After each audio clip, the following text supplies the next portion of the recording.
Good morning, everybody. We'll call this meeting to order. Council is conducting this meeting in person and via conference call in accordance with the Municipal Government Act, Section 199.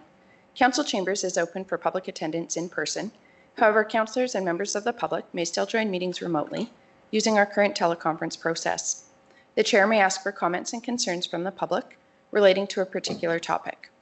And at this time, phone lines will be unmuted. If you would like to speak, please state your name. Individuals will be allotted 5 minutes to speak or 10 minutes for a group as per our procedure bylaw. If the meeting is recessed, callers will be put on hold until the meeting reconvenes, with the exception at noon where callers will be asked to call back in. This helps with call quality. Please note that this meeting is being recorded and may be uploaded to our website and/or social media. To eliminate background noise, please mute your phone during the meeting. We also ask all attendees to mute their devices to reduce disruptions to the meeting. Everyone has a right to be present at council meetings and council committee meetings. Any attendees that are considered disruptive to the progression of this meeting may be removed at the discretion of the chair as per the MGA Section 198. We thank you for your cooperation and understanding. And I believe we do have Deputy Reeve Clausen potentially participating remotely. So we'll do a roll call. Reeve Link is present. Councillor Eichert. Present. Councillor Bigger. Present. Deputy Reeve Clausen. Good morning, everyone. Good morning. And I understand that Councillor Kester is unavailable today, and we have Councillors Councillors Laprice and Councillor Lowerson are attending the Surface Rights Area Group AGM this morning on behalf of Council. So I want to thank them for their attendance there. I did speak with Spencer Hilton yesterday and express our strong support for the work that the Surface Rights Group does on behalf of landowners in Wheatland County, but also more broadly in Alberta, and sent my regrets that the rest of us could not be in attendance this morning. We have an agenda before us. Does anybody have any additions or changes? I do just have one change. I'm sorry, I think I have a note on it. We can remove agenda item 7.61 as per our legislative, so that's Councillor Kester's request to ratify attendance at the ASHA conference. Under our legislative policy 5.11, elected officials remuneration, under per diem section F, per diems will be paid for attendance at the following, and it includes conferences and conventions that have been included in Schedule A, and Schedule A includes the ASHA conference. So there's no motion required for that. It's already covered in the updated policy. Any other additions or changes? If there are none, I'll move the agenda as presented and amended. Thank you, Councillor Eichert. Any questions or discussion? And we will vote by roll call this morning, just because of the hybrid attendance. Councillor Bigger. In favor? Councillor Eichert. In favor. Deputy Reeve Clausen. I'm in favor. And I'm in favor. That motion is carried. Are there any notices of motion? Hearing none, we will move to agenda item 3.1, bylaw for 2024-37, land redesignation. I will move that we move, looking for a motion, recommended motion resolution number 1. I'll move that council moves to open the public hearing for bylaw 2024-37. Thank you, Councillor Bigger. Now, I will call the public hearing to order. We'll vote on that motion first. Councillor Bigger. In favor? Councillor Eichert. In favor. Deputy Reeve Clausen. I'm in favor. And I'm in favor. That motion is carried. Now I'll call the public hearing to order. Our process this morning will be As per Section 192 of our procedure bylaw, the public hearing will be conducted in the following order. So first we'll have a staff report by our administration. Then we'll have a presentation by the applicant if they so choose. Then we'll call for presentations by the public who are in support of the proposal. We'll then call for presentations by the public who are opposed to the proposal. There will then be an opportunity for a rebuttal presentation by the applicant, limited only to the comments read or heard in opposition to the proposal. At that point, we'll have final questions of our administration, and then we'll close the public hearing. The applicant will have a maximum of 20 minutes to present. Any individuals supporting or opposing the proposal will have up to 5 minutes to speak, and any groups of individuals will have up to 10 minutes to speak collectively. The applicant will then have a maximum of 10 minutes to present their rebuttal. If there are any questions relating to this process, please refer to our procedure bylaw. Can administration please verify that notice of the public hearing was circulated in accordance with the MGA? Good morning, ReveLink. Yes, notice of the public hearing was circulated in accordance with the Act as well as the county's policies. Thank you so much. And are there any written submissions that were not in the public package? Yes, there is one letter that was received in time but just didn't make it into the package. It's been circulated to council, and I'll bring it up in my report on the screen as well, if that's helpful. That would be wonderful. Thank you.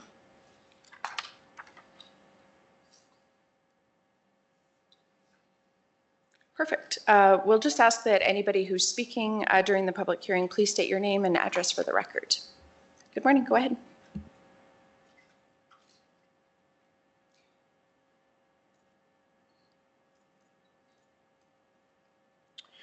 Good morning, Council. Taylor Felt with the county's Planning and Development Services team, here to present bylaw 2024-37 for council's consideration. Referring to the location map found on page 9 of council's agenda package, the subject lands are located 10 kilometers south of the village of Standard, 1.75 kilometers south of the intersection of Highway 561 and Range Road 222, immediately east of Range Road 222. The application proposes to redesignate Lot 1, Block 1, Plan 0212532 within Northwest 22422 west of the 4th Meridian from the Agricultural General District to the Country Residential District in order to create a 3-acre parcel and a 4.5-acre remainder.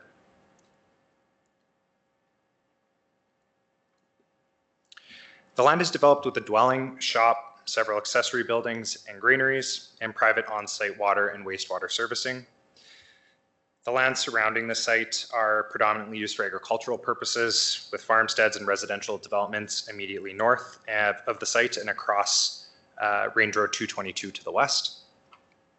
Other uses in the area include a commercial greenhouse, the Wheatland Crossing School, and the Village of Rockyford's bulk water station.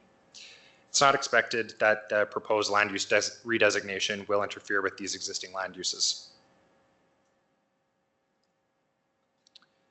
The proposed Lot 1 is currently undeveloped, and as such, there's no servicing infrastructure in place. Servicing Lot 1 in the future is proposed by means of a private well and private sewage treatment system. The applicants have provided appropriate studies in support of their proposal, indicating that Lot 1 is suitable for future on-site water and wastewater servicing. The applicants also provided a site-specific stormwater management plan, which indicates that stormwater interventions and containment will be required at later development stages. And access to each lot is available via approaches to Range Road 222 to the west, and we'll address these as well at the subdivision stage. The proposal generally aligns with the relevant statutory and non-statutory policies, and it was evaluated against the agricultural policies found in Section 3 of the Municipal Development Plan, which aim to minimize fragmentation and maximize contiguous agricultural lands. The proposal doesn't exceed the maximum 20-acre non-agricultural area of the quarter section and will not result in more than 5 parcels within the quarter either. The supporting documents provided by the applicant demonstrate that there is a suitable building site on Lot 1, and it can be developed without having any adverse impacts on the environment or adjacent properties. And the county's third-party engineers have reviewed the supporting studies, and they're satisfied with the level of detail that was provided at this stage. The application was circulated to adjacent landowners within 1 mile radius and other interested parties when the application was received by the county, and again in advance of today's public hearing. One letter was received when the application was first circulated, but it didn't make it into the package, so I'll bring it up on the screen here.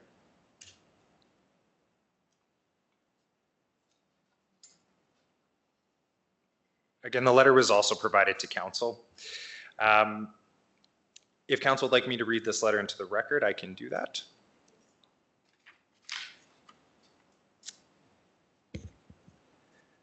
So the letter is dated Thursday, January 2nd, and it was received from Ron Nerland. It reads, I have no objection to this redesignation and subdivision. I would like to point out that in the proposed plan, access to the road on the 3-acre parcel is unworkable because it is just below the crest of a hill and therefore safe entry onto the road is not possible. To be safe, you would have to be very close to the driveway on the 4-acre parcel. This should be examined before subdivision is granted. Ron Nerland.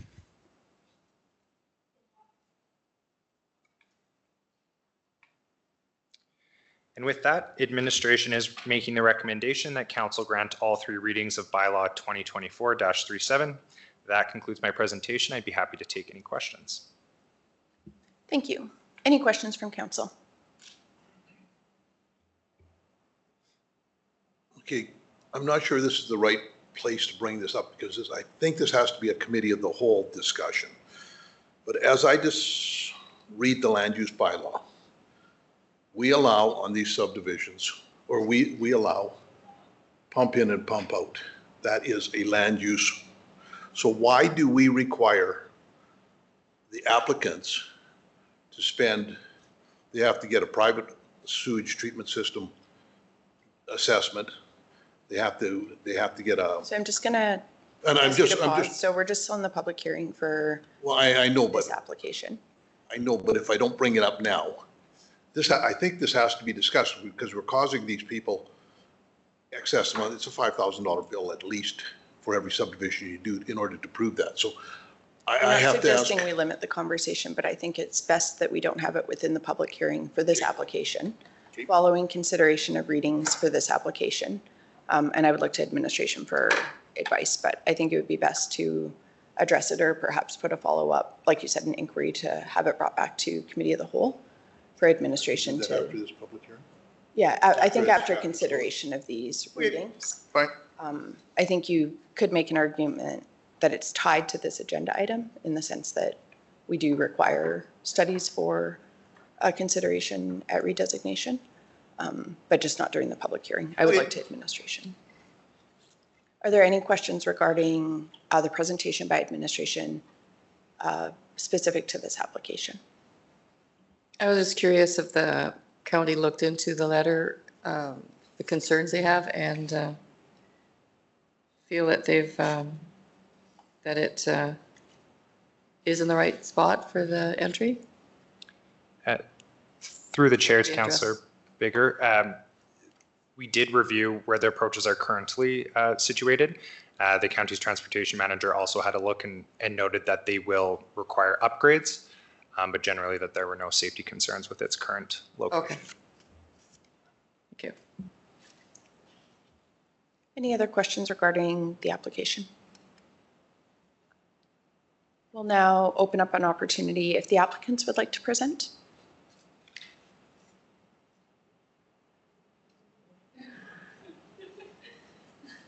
If you would like to, we just ask that you come to the podium and state your name and address. It's optional. You're not required to present, but if you would like to, you have the opportunity.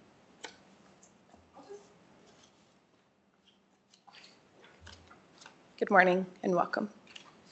Good morning. My name is Jessica Beingessner. I'm currently living at the address stated on the documents.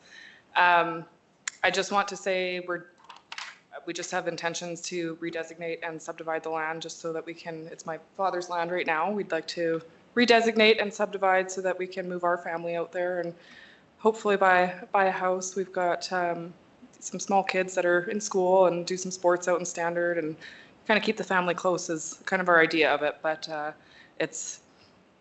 think everything is okay and should be okay for building purposes for futuristic, but yeah, that's pretty much all I want to say is if there's any questions on kind of our intent as to what we plan on doing, there's no businesses or anything being brought up there. It's just strictly family-based kind of residential area. Yeah, thank you. Thank you. Is there anybody who would like to speak in support of the proposal? And I'll apologize in advance. We're going to call 3 times for in support and in opposition. Is there anybody who would like to speak in support of the proposal? I'll call a 3rd time. Is there anybody who would like to speak in support of the proposal? And is there anybody who would like to speak in opposition to the proposal? Again, I'll ask, is there anybody who would like to speak in opposition to the proposal? I'll call a final time. Is there anybody who would like to speak in opposition to the proposal? Hearing none, does anyone on council have any final questions for administration?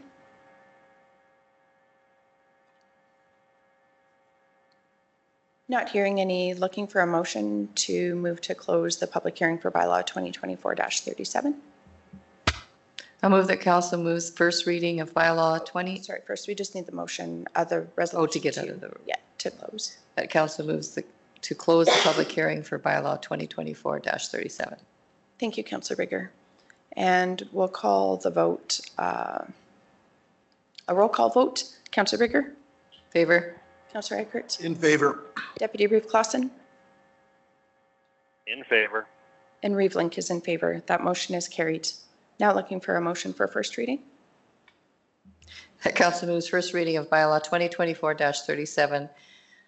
This being the bylaw for the purpose of amending land use bylaw number 2016-01 to redesignate Lot 1, Block 1, Plan 0212-532 within Northwest 2, 2422 west of the 4 from Agriculture General District to Country Residential District as shown on the attached Schedule A forming part of the bylaw.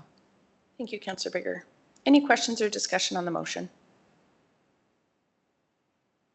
I'll call the question. Councillor Bigger, In favor? Councillor Eichert, In favor. Deputy Reeve Clausen, I'm in favor. and Reeve Link is in favor. That motion is carried.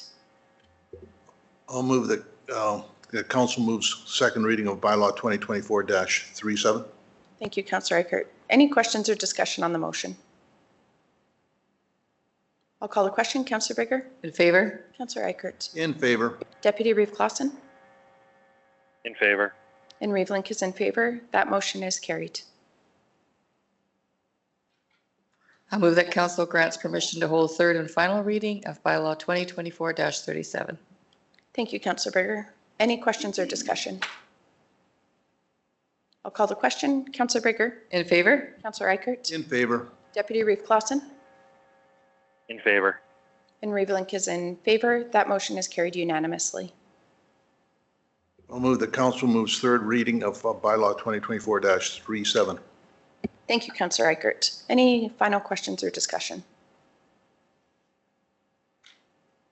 I'll call the question. Councillor Bigger, In favor? Councillor Eichert, In favor. Deputy Reeve Clausen, In favor. and Reeve Link is in favor. That motion is carried. We'll move to agenda item 3.2, bylaw 2025-01. And looking for a motion to open the public hearing.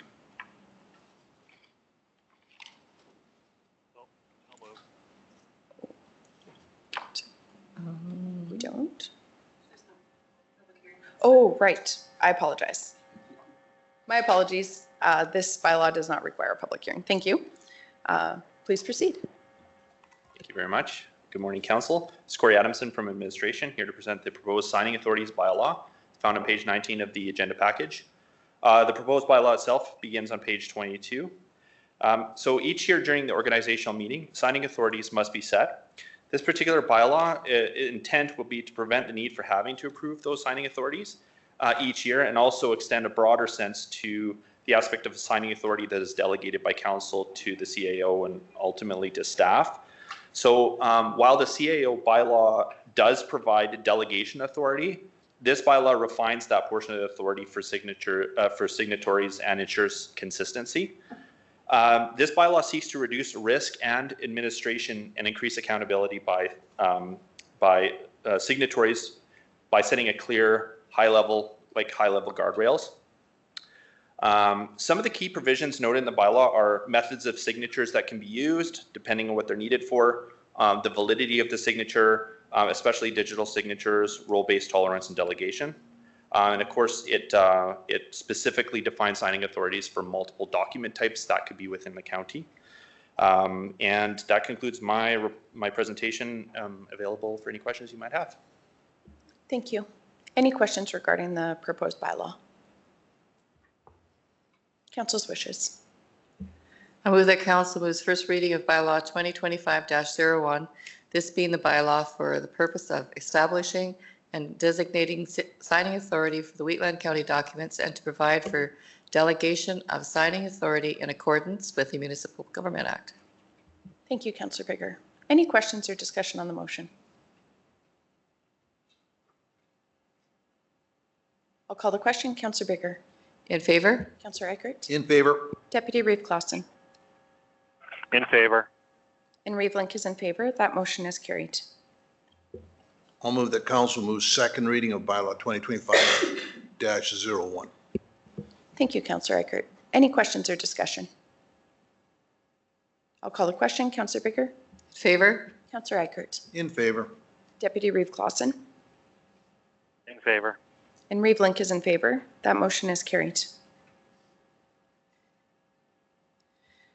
I'll move that council grants permission to hold third and final reading of bylaw 2025-01.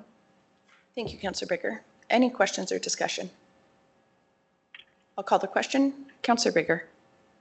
In favor? Councillor Eichert. In favor? Deputy Reeve Clausen. In favor. And Reeve Link is in favor. That motion is carried unanimously. I'll move that council moves third reading of bylaw 2025-01.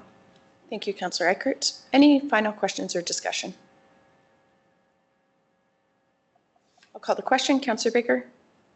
In favor? Councillor Eichert. In favor? Deputy Reeve Clausen. In favor. And Reeve Link is in favor. The motion is carried. Thank you.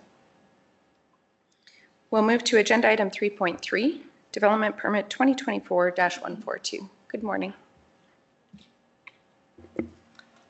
Good morning, everyone. It's Suzanne Hayes, Development Officer.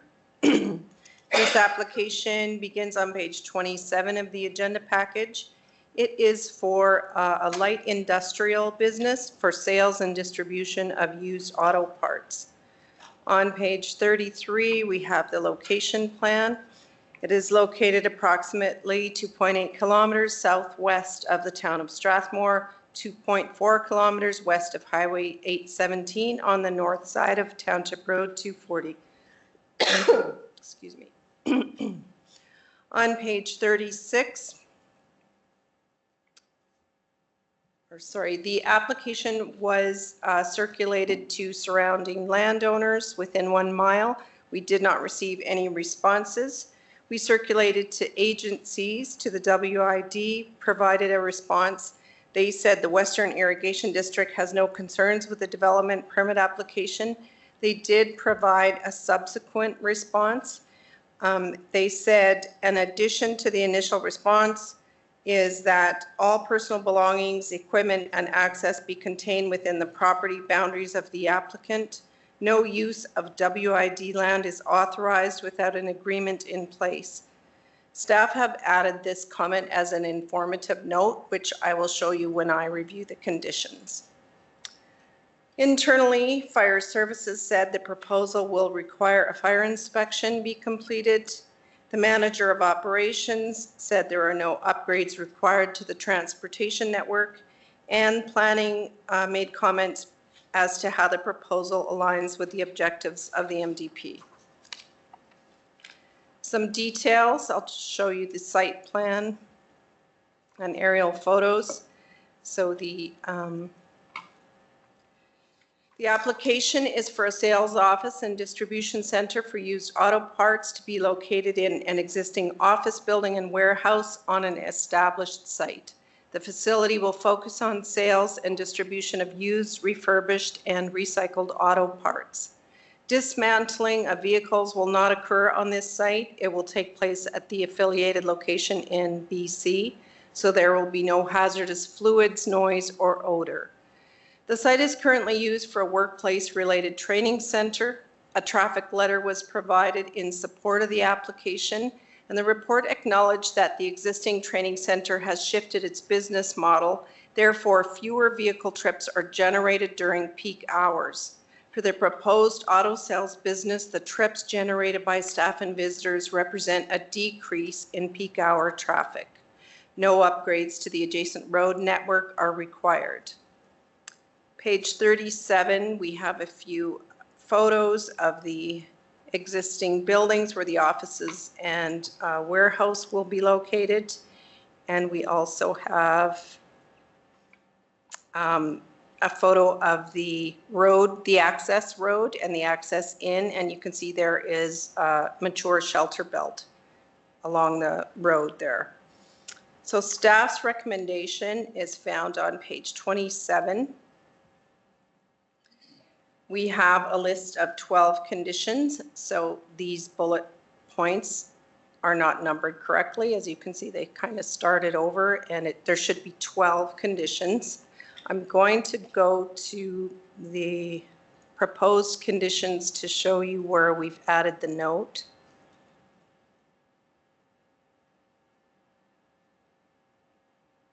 So here you can see that they have been renumbered so that they total 12. We've added a note: all personal belongings, equipment, and access to the parcel shall be contained within the property boundaries of the landowner/applicant, and no use of WID land is authorized without an agreement. We've also, I did want to point out that here, sorry, I'm just going to show I've made a little bit of a change to condition 11. So it says no outdoor storage related to this business or disassembly of vehicles shall be permitted on the subject parcel. I just thought I would beef that condition up a little bit. And council's got the 3 standard options to consider. So please let me know if you have any questions. Thank you. Any questions regarding the development permit? Council's wishes. Number 11, no outdoor storage related to the business or disassembly of vehicles. It's a very busy road in the area. The neighbors in the area are incredibly concerned about that part. What are the penalties? Like if I'm driving by that road, glance over and see that there's a vehicle being disassembled, what are the penalties? Because what can we do as the county? What are we going to do as the county on this particular? The land use bylaw authorizes us to, if somebody's not meeting their conditions or the provisions of their permit, we can revoke the permit, or we have the normal enforcement mechanisms, which is fines or stop orders, but we do have the authority to revoke the permit. Okay, thank you. With that assurance, I'll move that council approve DP 2024-142 for a light industrial business subject to conditions 1 through 12. And just for clarity, it's 1 through 12 as presented versus in the package. Yes, as presented. Okay. Perfect. Any questions or discussion on the motion?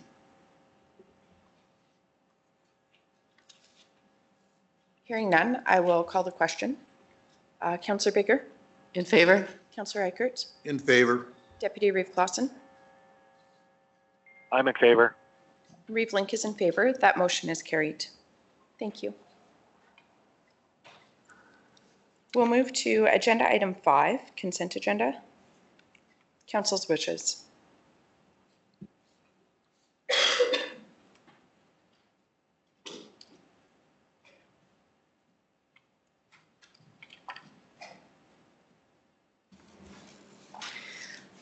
I'll move approval of the March 4th, 2025 consent agenda as presented. Thank you, Councillor Bigger. Any questions or discussion? I'll call the question. Councillor Bigger. In favor? Councillor Eichert. In favor. Deputy Reeve Clausen. In favor. Reeve Link is in favor, and that motion is carried. We'll move to agenda item 7.1. My report is included in the package on page 97. Just want to highlight we had a great South Central RMA District 2 meeting, a good education seminar by the ADM of Municipal Affairs, Gary Sandberg, on changes to the Local Authorities Election Act. All three of our resolutions that we presented were approved with strong support. We also had an interesting legal seminar by Marlena Paul with Brownlee on impacts of community group dissolutions on municipalities. February 10th, we had a call. MP Martin Shields has regular calls with all the municipal leaders, as well as an opportunity for MLAs and himself to share what's happening both locally within the riding, as well as an opportunity for MLAs and for MP Shields to update on provincial and federal affairs that affect both residents and the municipalities of Bow River. MP Shields has announced that he won't be seeking re-election, and on behalf of council, I want to thank MP Shields. He's been an incredible ambassador and incredibly active within our communities. He has done just a phenomenal job of representing us and serving, and I want to thank him for that. I also want to thank administration for facilitating the open house in Division 3 on February 25th. And I also want to thank the Strathmore RCMP, our Wheatland FCSS, and CGC representatives that also attended the open house and showed their commitments to our community.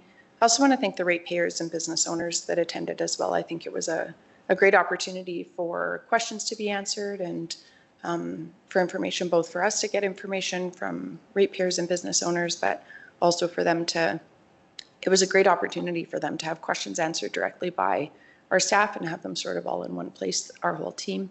And I know people were really appreciative of that, so thank you. February 28th, there was a telephone town hall with Minister McIver.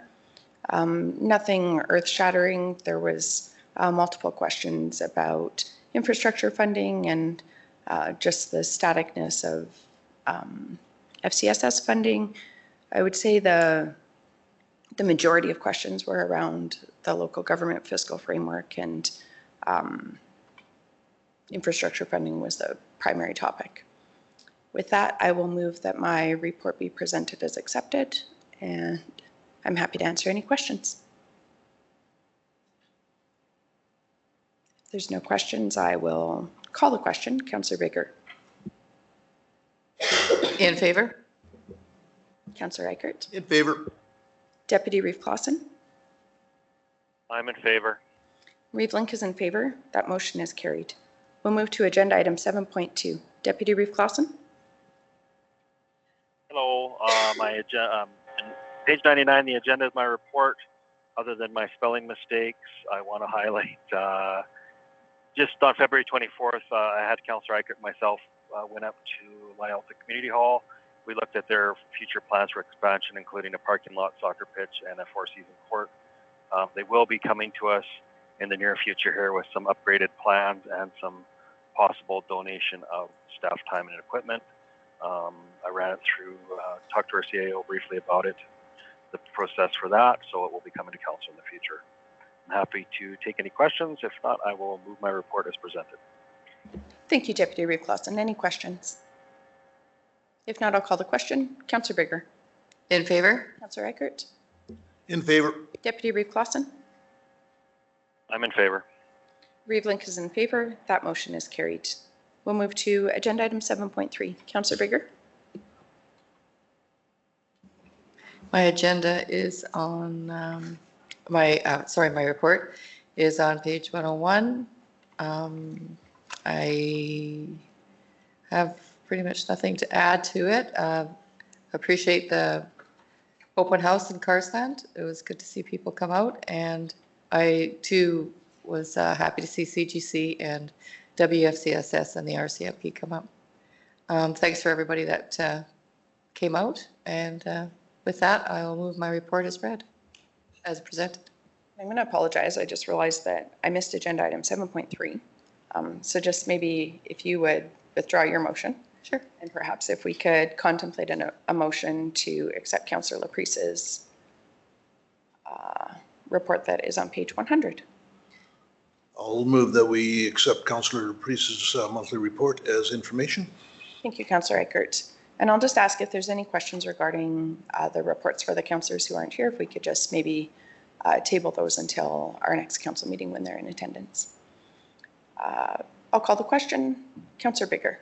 In favor. Councillor Eichert. In favor. Deputy Reeve Clausen. In favor. Reeve Link is in favor. That motion is carried. Now I apologize, Councillor Bigger. You can restate your motion.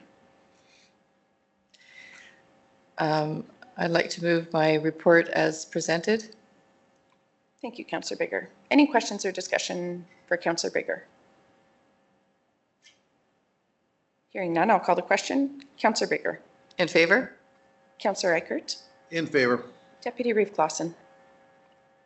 In favor. And Reeve Link is in favor. That motion is carried. We'll move to agenda item 7.5. My report is on the server. I think most everything has been covered on it. And as such, I will move my report as submitted. Any questions? I'd be glad to answer them. Thank you, Councillor Eichert. Any questions? I'll call the question. Councillor Bigger. In favor? Councillor Eichert. In favor. Deputy Reeve Clausen. In favor. Reeve Link is in favor. That motion is carried. We'll move to agenda item 7.51.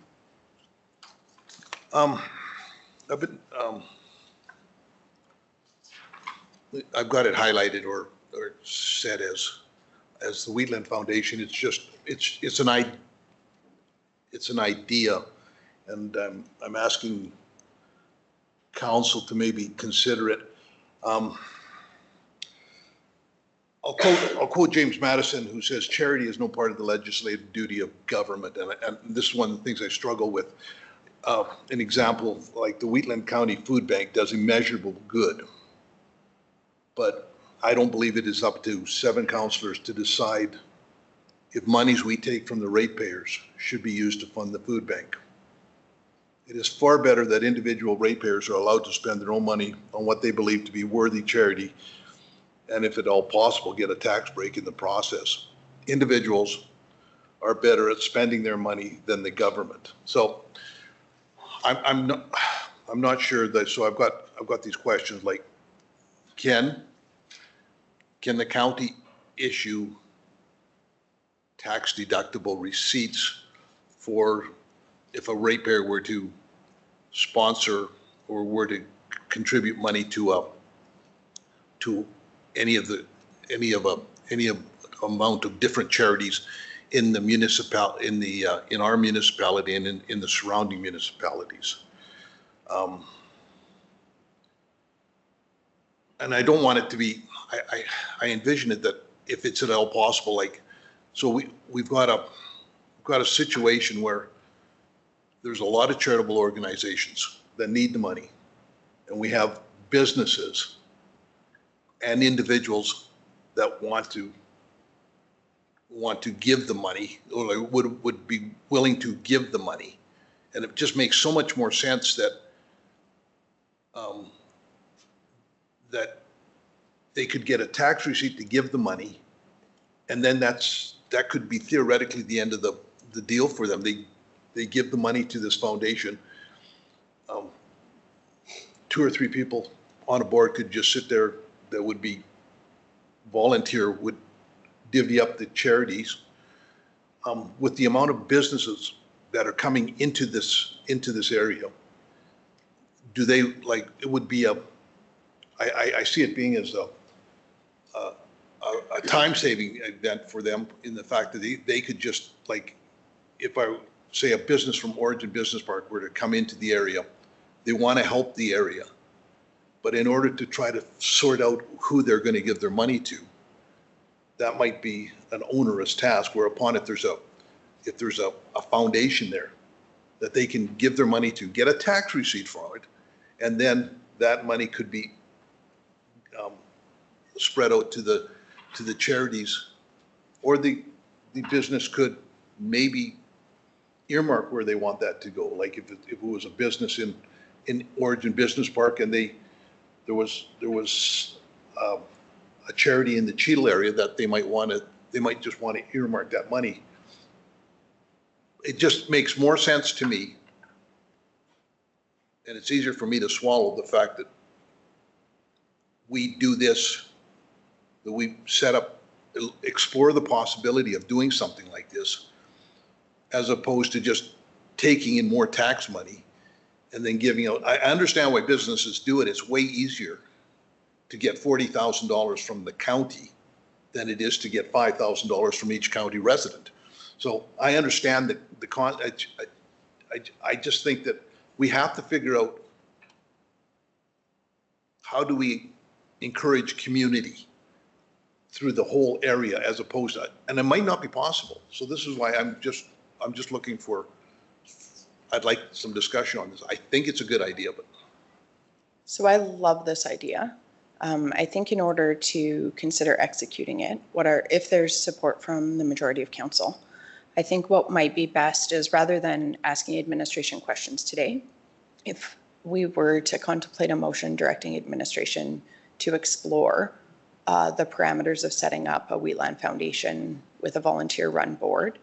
That way they could, and if councillors have other questions, say that you think of after today, or if there are other questions specifically today, we can direct those to administration. This way it would give administration a chance to gather information, bring us back fulsome responses, whether it's to a future council meeting or a committee of the whole meeting. But they could bring an RFD with good, strong information for council consideration if there are roadblocks to it, or if there are just considerations that we should be taking into account. In a sense, we moved away from this a little bit by dispersing funds out of some of the sort of specific funds that we were holding from different donors with specific purposes and that type of thing. It was, I think from an administrative perspective, it was not necessarily that efficient. This is a different model that you're proposing. I really like it. I completely agree with you that the more individual ratepayers or corporate citizens can donate directly or through a foundation and realize tax benefits for that, I believe strongly in that. I also believe in them having that autonomy to determine which charities or community organizations are supported and to what extent. We maybe want to do some testing too with the public to see if there is a preference for a Wheatland Foundation concept, or if they would prefer to do their donations directly. One of the strengths I see of setting up a Wheatland Foundation is, depending on the funds that you could accumulate, there could be an opportunity for sustainable and predictable funding for some of those organizations that provide such critical services in our community. Whereas we know that when you're relying on individual or corporate donations, our economy does ebb and flow. And oftentimes we see patterns where, as the economy might be weakening, demand for some of those things like food bank usage or Christmas hampers or some of those civil society organizations that serve vulnerable Wheatland County residents might see a drop in donations. So I would love if we could see some sort of fund established that could not necessarily guarantee funding, but permit for some predictability to their funding, because I think that's the benefit for the handy bus, for example. If they know they can count on a donation from the county, that helps with sustainability for their organization. It helps in capital planning, all of those types of things. They need to make commitments for things like that. It can be very challenging if their funding if it fluctuates a lot. So I like this concept. I wonder if and open to having more discussion on it as well. But if you might consider a motion directing administration to explore the concept of a wheatland foundation and bring a report back for consideration.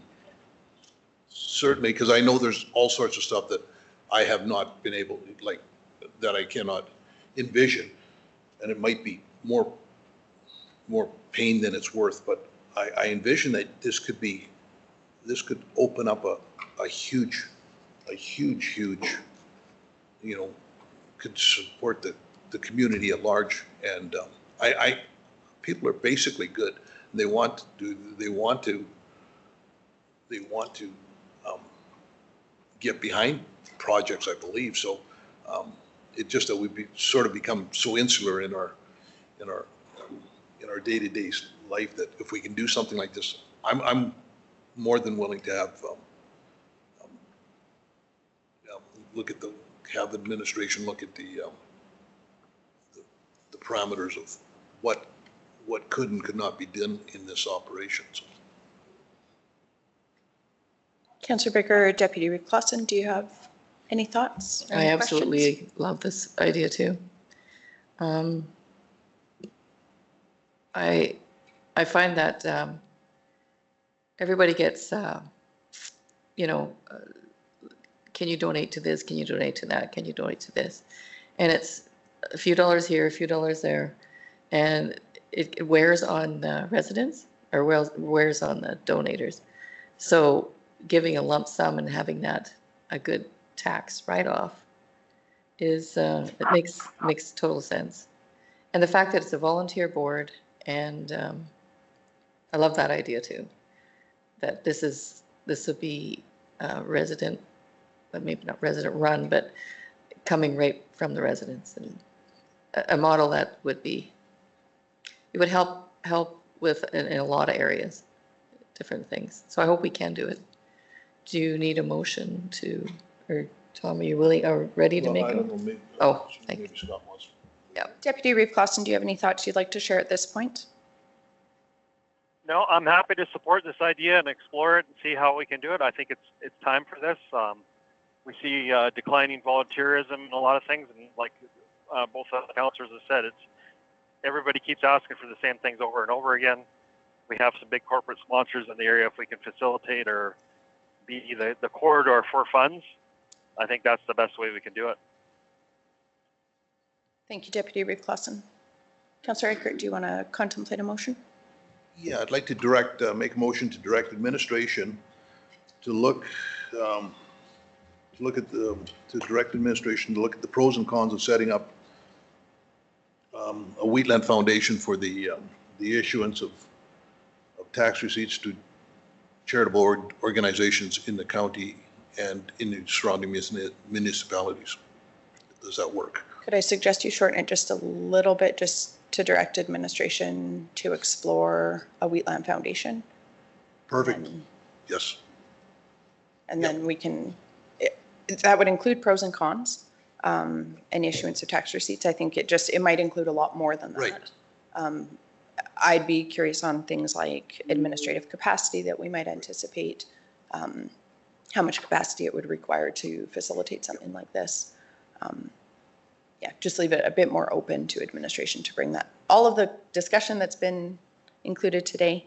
As well, I will just say that if there are councillors, particularly because we don't have all of council here today, if other councillors have specific questions they would like addressed, perhaps they could forward those to administration, let's say in the next week, so prior to March 11th, just to give administration time to address those questions whenever the report comes back. Right. The only question, like the only thing is I've used the word foundation, and I'm not sure that's the right word, but if everybody gets the gist of what I'm good with it. So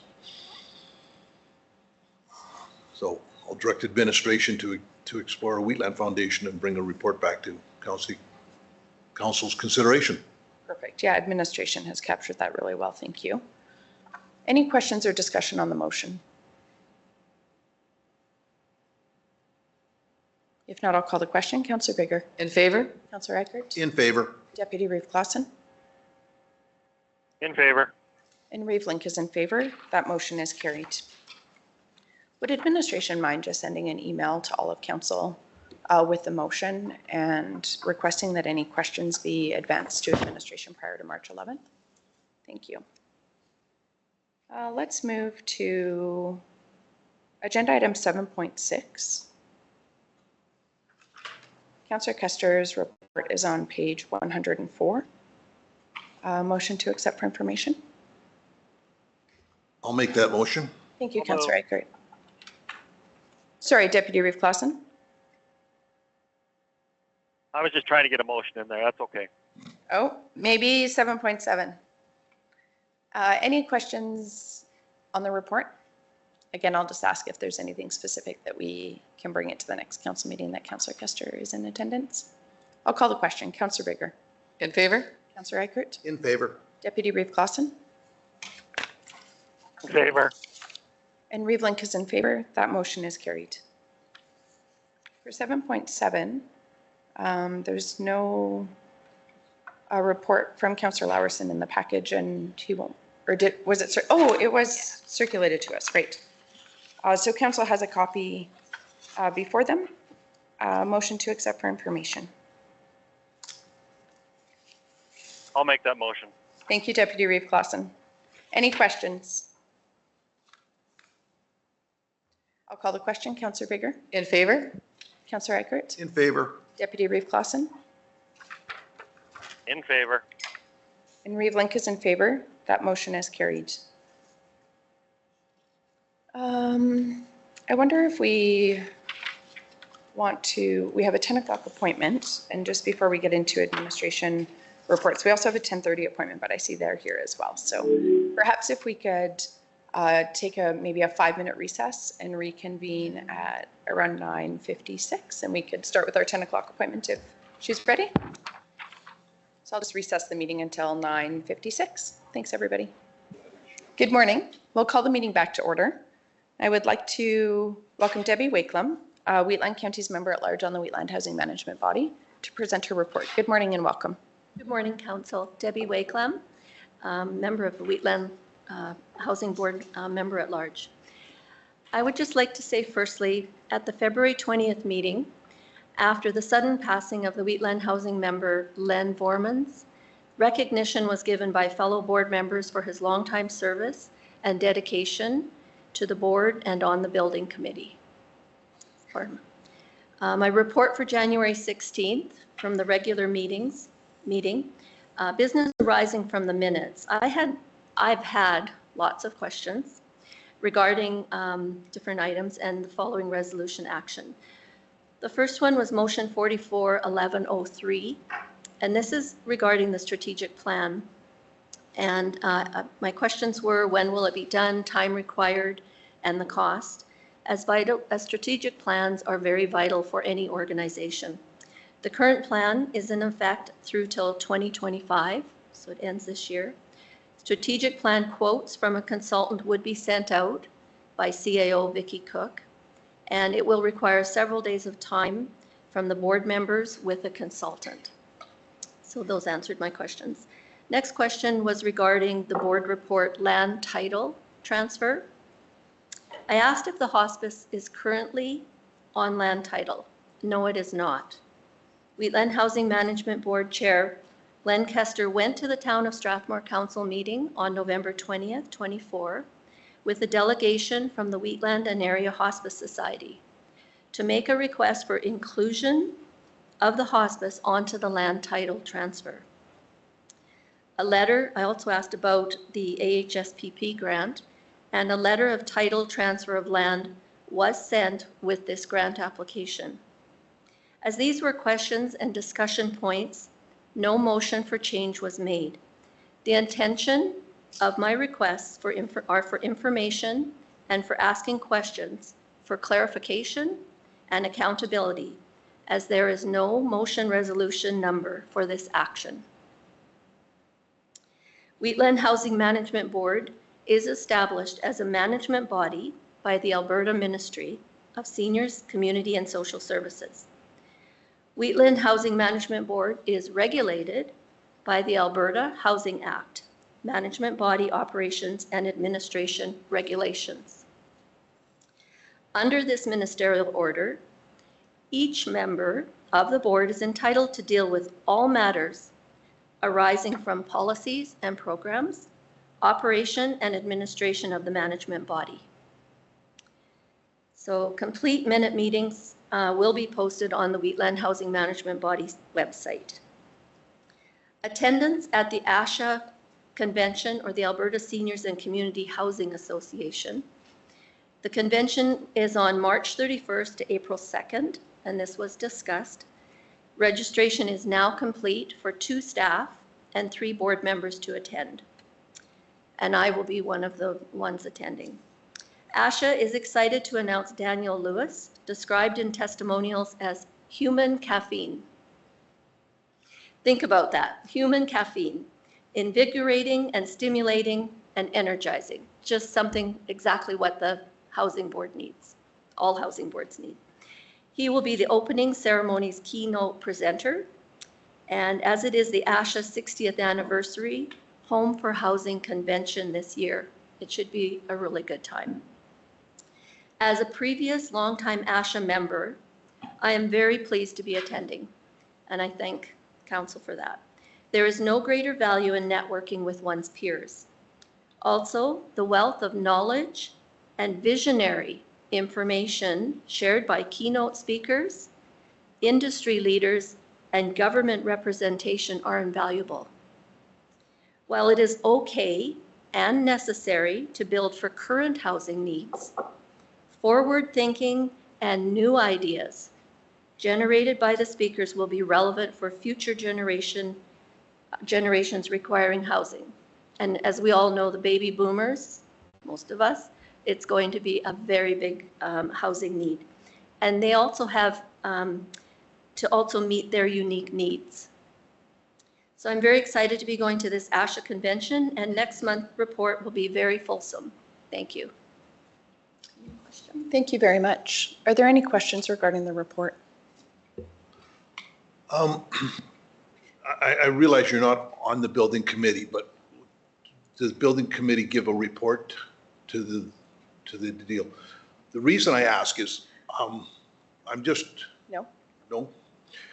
The reason I ask, and maybe you should probably, I would assume that the building committee would be keeping a tab on construction costs, on what construction costs going forward, because I have been absolutely gobsmacked on jobs that I have priced a year ago and now are now commencing doing.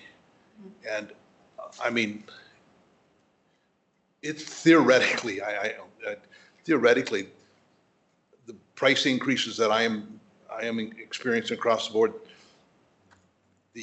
that lodge could be like $85–90 million if they haven't taken into account. So I don't know what they've done for price guaranteeing and all that kind of stuff. So if you can ask what the latest numbers is, because both the town and the county of, the numbers we were talking are sort of like a $60 million build. So that's the finance, like that's the commitment, financial commitment we put to. So I can say that the discussion, or if I ask a question, will be in closed session.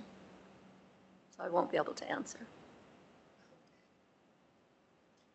So maybe ask the board what if there has been increases, if they've not been able to insulate their cost increases, how do they propose to fund those? Thank you. Any other questions? So, building committee, how many are on that committee? 3. 3, and Len was part of that? Mr. Vorman was part? And so have they replaced him with, so now there's only 2 on there? Yeah, they'll be, again, it was done in closed session. So. Oh, okay. Thank you. Any other questions? Just a question around ASHA. Does the housing board provide a per diem or your expenses for that convention? I'm not sure. I'm not sure either. I'm wondering if council might consider, I think we have a gap that we might want to address in our remuneration policy, and it's not intentional. I think it just was a scenario that wasn't contemplated when we approved the policy, but that Schedule A that I referenced regarding Councillor Kester's request to ratify, it specifically references eligibility for per diem payments, just council members appointed to the WHMB. And because now we have a non-councillor member at large appointed, I think it's fair that we consider a motion today following the report to ratify attendance at that conference for board member Wakelam or Director Wakelam. And then we could look at the policy after, but we won't be able to address the policy today, but we could pass a motion just to ensure that per diems and expenses would be covered for that conference. I would hate to see a member at large out of pocket for expenses or not compensated for their time to represent us at the conference. Any other questions regarding the report? On behalf of council, I'd like to thank you both for being a member at large and also for your comprehensive report today. Thank you. And I'll be looking for a motion to accept for information first. I'll move to accept Debbie Wakeham's WHMB report as information. Thank you. Any questions or discussion? I'll call the question. Councillor Bigger, In favor? Councillor Eichert, In favor. Deputy Reeve Clausen, I'm in favor. Reeve Link is in favor. And that motion is carried. I'll move that we ratify Debbie Wakelam's expenses, per diems, and mileage for the ASHA convention being held at the end of March. Thank you, Councillor Eichert. Any questions or discussion on the motion? I'll call the question. In favor? Oh, sorry. Yep. Councillor Eichert, In favor. Deputy Reeve Clausen, Sorry to call me. I'm in favor. thank you. And Reeve Link is in favor. That motion is carried. Thank you so much.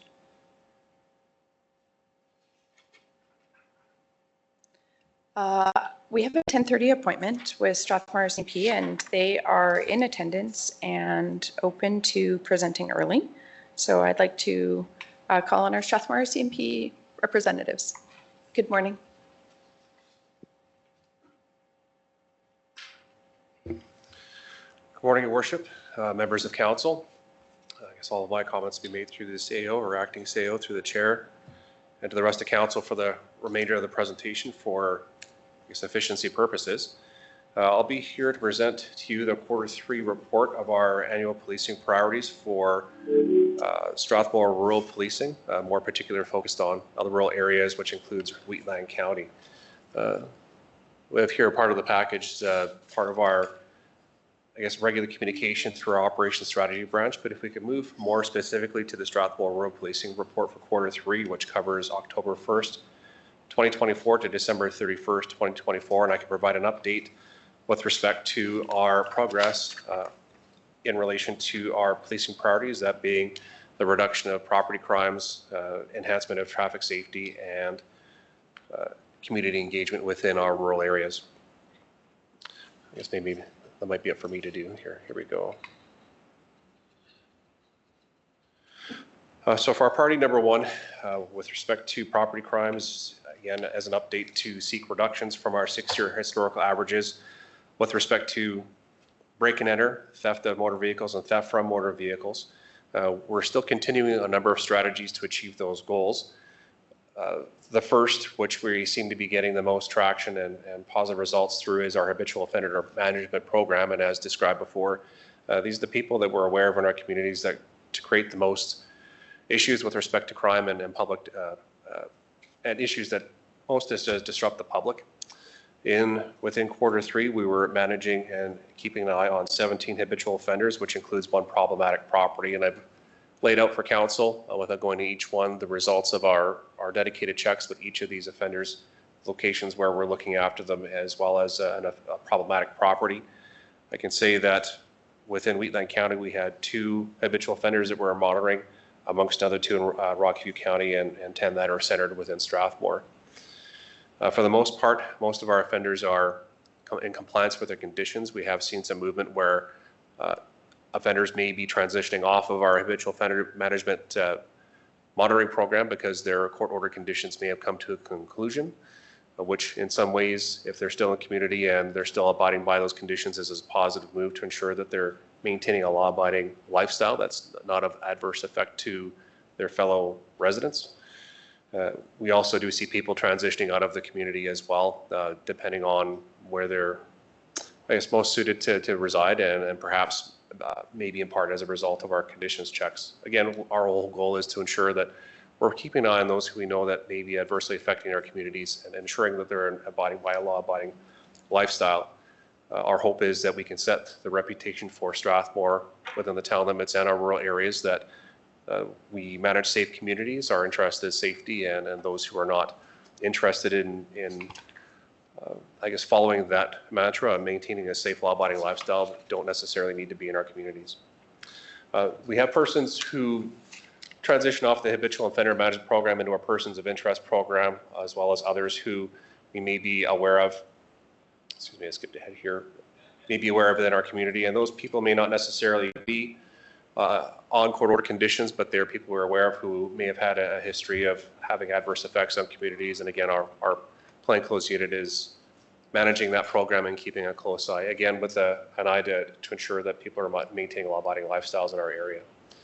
The security school program is still in effect, as well as our crime prevention through environmental design outreach programs, which are available at any point in time as well. In cooperation with our peace officer program here in Wheatland County, we provide those services. Our members, when able, document their hotspot patrols through our rural areas, as I've laid out here within the report. And results for Q3 for Wheatland County in the areas of break and enter, theft from motor vehicle, and theft of motor vehicle. I can report to you that our break and enters were slightly elevated by 1 this quarter from the same time frame last year, but I can tell you that we had a 25% reduction from our 6-year historical averages. For theft of motor vehicle, within Wheatland County, we saw between the same period of time last year and our historical averages a drop of 50%. And just to put that in perspective, we had a drop from 4 to 2 in that period of time. So again, we're acknowledging that there has been a reduction, but again, we're also proud of the fact that our overall numbers are very low comparatively to other counties. With respect to our theft from motor vehicles, again, we saw a 50% drop from our numbers from last year, as well as our historical averages. Again, moving from 4 instances down to 2. And I've provided a bit of a breakdown as well, just to give a makeup of what types of crimes that we're seeing within the county when we speak about these numbers. So for example, and I won't go into all of the numbers for each of these categories, but for break and enters that we see here within Wheatland County of the 6 that we noticed, one was suspicious persons entering a property but left before entering a residence. In 3 occurrences, involved attempted break and enters. 1 occurrence involved a theft from a shed on a property, and another instance was an entry into a home that was under construction. So that's giving a more transparency with respect to the types of crimes that we're seeing. With respect to traffic safety, we still have a number of measures and programs underway. In addition to our regular enforcement, we still have our Check Stop program, as well as our Bar Walk programs that our members undertake when available, and they're able to document. You'll see within the report, there's a historical comparison, and I've included both Wheatland and Rockview counties just for perspective on what we're seeing in our geographic area that Strathmore Detachment looks after. But more specifically with Wheatland County, the results we saw in Q3, we did see, I guess from last year, a slight reduction from our overall reportable collisions, a slight increase from our 6-year historical average in reportable collisions. And we did see slight increase, or we did see increases with respect to our injury collisions. Now, when we take a look at our breakdowns, the vast majority of the collisions that we're seeing within Rockview County, or excuse me, Wheatland County in Q3 are related to animal strikes, as well as people who are speeding relative to conditions. As far as the injury collisions were concerned, I can tell you that the major contributing factor that resulted in injuries was mainly the speed that was involved. So that's an indicator with respect to where we need to be focusing some of our visibility and enforcement measures is dealing with speed amongst our highways and our rural roads. We do have some issues with respect to unsafe passing and unsafe lane changes. Q3, we didn't see a large component of that, but we do notice when we take a look at our feeder routes within Rocky View County that unsafe passing and intersection offenses is a major cause of most of our injury collisions that we see there. As we see development occurring within Wheatland County and what we anticipate, some of this commuter traffic is likely expected to increase, and that's where, again, using Rocky View County as an example, we may be, again, trying to be proactive with respect to pay attention to those intersection type offenses and ensuring that people are obeying the rules of the road. With community engagement, we were a little bit light in Q3, but we still maintained presence within the schools as much as possible. And in particular, Remembrance Day, our members were involved in ceremonies in Carsland as well as Rockyford as well in Red Surge. We still have a community liaison program in effect. Our liaisons are active and available should our identified community groups have any questions or concerns. And paying attention to some of the other active programs we just want to remind the public of is our Rural Alberta Capture Program. It's a voluntary program that residents can and business owners can sign up to online to identify themselves or self-identify that they have cameras and video footage on their properties. On the back end, our members are able to access the program, and if in response to crimes in our rural areas, we're able to identify in a short order who has video surveillance and who may be able to, in a position to provide that in a timely manner. Our online crime reporting is active. The online crime reporting is only for non-emergency type matters that either our callback unit will respond back to persons who engage that program, or it's referred to the detachment to follow up during business hours. And I'd highly recommend as well the Alberta RCMP app. It's got everything in there you're going to need. It shows our online crime reporting. It identifies detachments. There's a link to Crime Stoppers, as well as the crime mapping and crime statistics and online crime reporting. It's a one-stop shop type of application. I have for you year-to-date calls for service, both within our traffic investigations as well as regular calls for service. In short, we had a slight increase by 5% from our call volume in Q3 last year in the county, and a slight reduction in our traffic-related investigations. Rockview County's numbers are in there as well for comparison purposes for those who want to read through the report. I guess that is in brief the Q3 report itself. Again, if there are any questions, I'm happy to answer them, but I guess if I may impose upon council for, I suppose, two minor other options or two minor items just for consideration of future discussion. First is we're drawing closer to the end of our fiscal year, which means we're engaging in our strategic planning into what priorities we're going to focus into next year.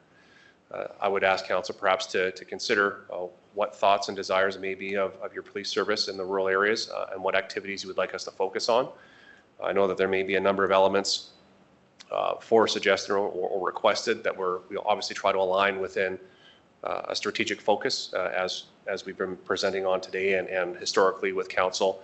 Our rural crime component, that being the property crime elements that we're noticing, is our most problematic for our rural residents in Wheatland County. It would suggest a component of rural crime focused on property crime remain, as well as road safety as we've identified. And generally across the board in any consultation or community group I meet with, community engagement is still strongly desired by our residents, businesses, and community groups. Lastly, I do have a brief presentation if the council will indulge me. On June 27th of 2024 marked 100 years of the RCMP and Rural Northwest Mounted Police Service to the area. Now that excludes the time frame between 1917 and 1932 when the province of Alberta had its own provincial police service. But again, it was kind of by accident that I noticed that June 27th was the date. Just doing a bit of a history lesson and doing the math and using a day calculator, June 27th happened to be the date. And I realized this only 3 days before June 27th, so June 24th was the aha moment for me. But what we have done in celebration of that milestone throughout the year, our celebratory year, we've engaged in a couple activities. We have some history projects planned for the detachment, but more specifically for a presentation today, has been the minting of a commemorative coin that captures a number of elements of Strathmore, RCMP, and the Royal Northwest Mounted Police in this area over that 100-year period. And as a strong partnership and that we've had with Wheatland County over the decades, and certainly the support that we received, I'd like to present to council, or to our REEV, on behalf of council, commemorative coin to, again, celebrate that milestone. If that's permissible. Yeah, that's wonderful.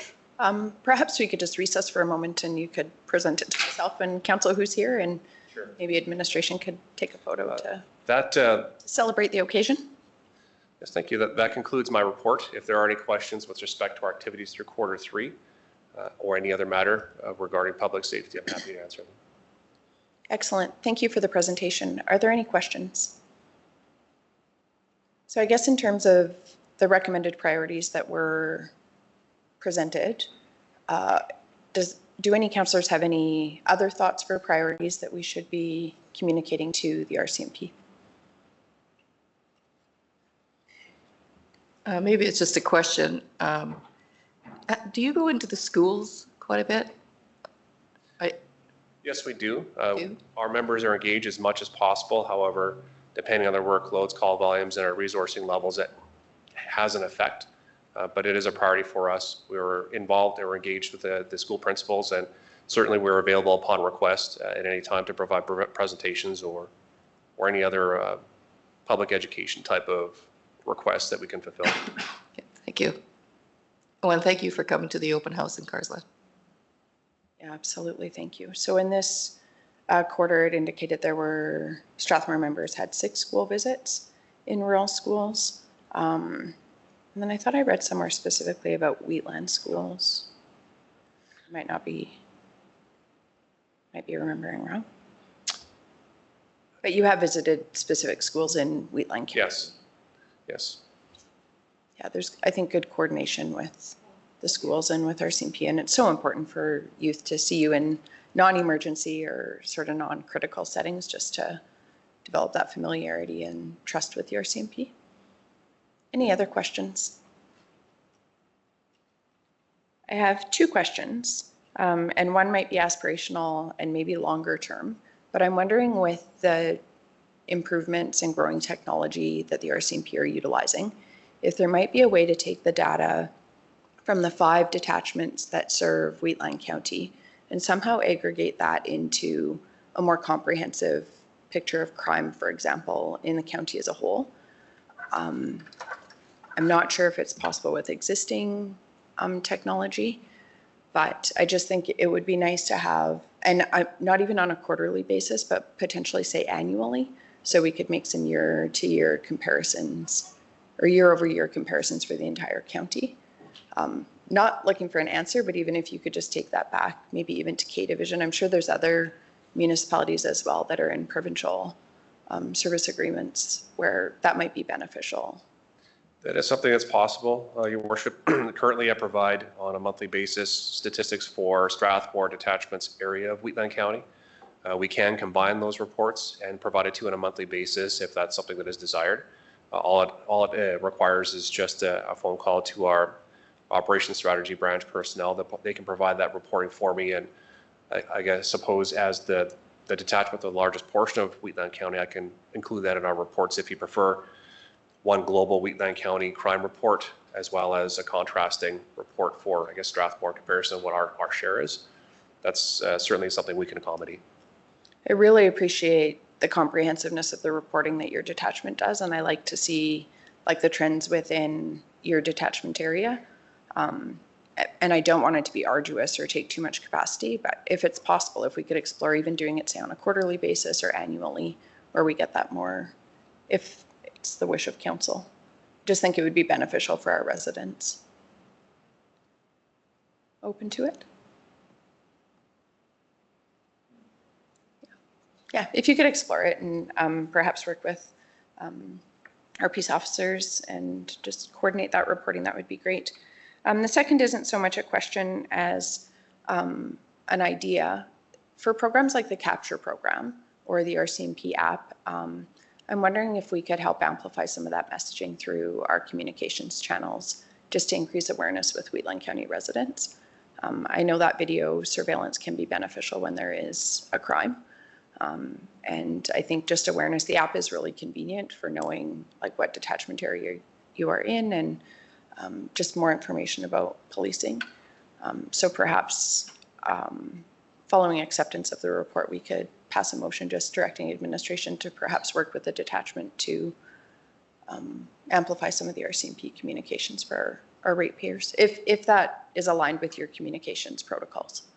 Of course, and these reports that I prepare, they may differ from other detachments, but the reason why I prepare them in such a way is to make them, I guess, easily digestible by anybody who can read it, and to provide perspective with respect to what crime levels are we looking at, and perhaps an explanation as far as what are you looking at when you see these crime stats. I find it helpful for obviously our elected officials to be aware of what our policing activities are to share with residents.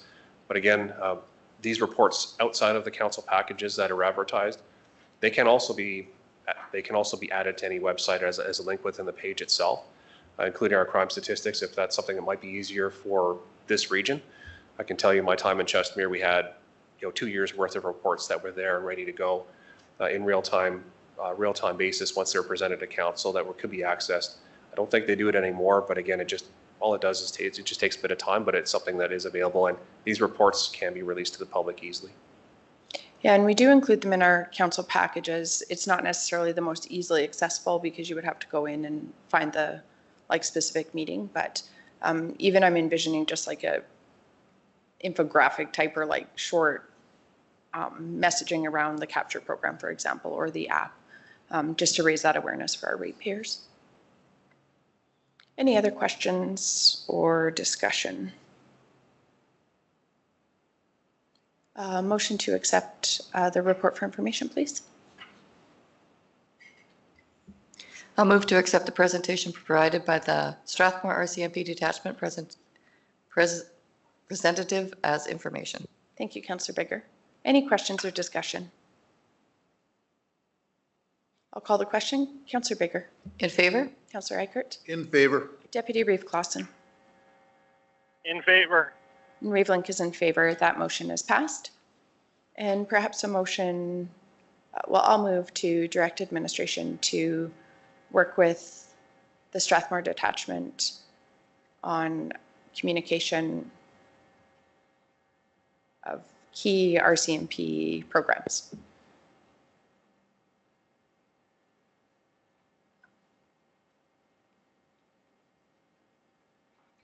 Any questions or discussion on the motion?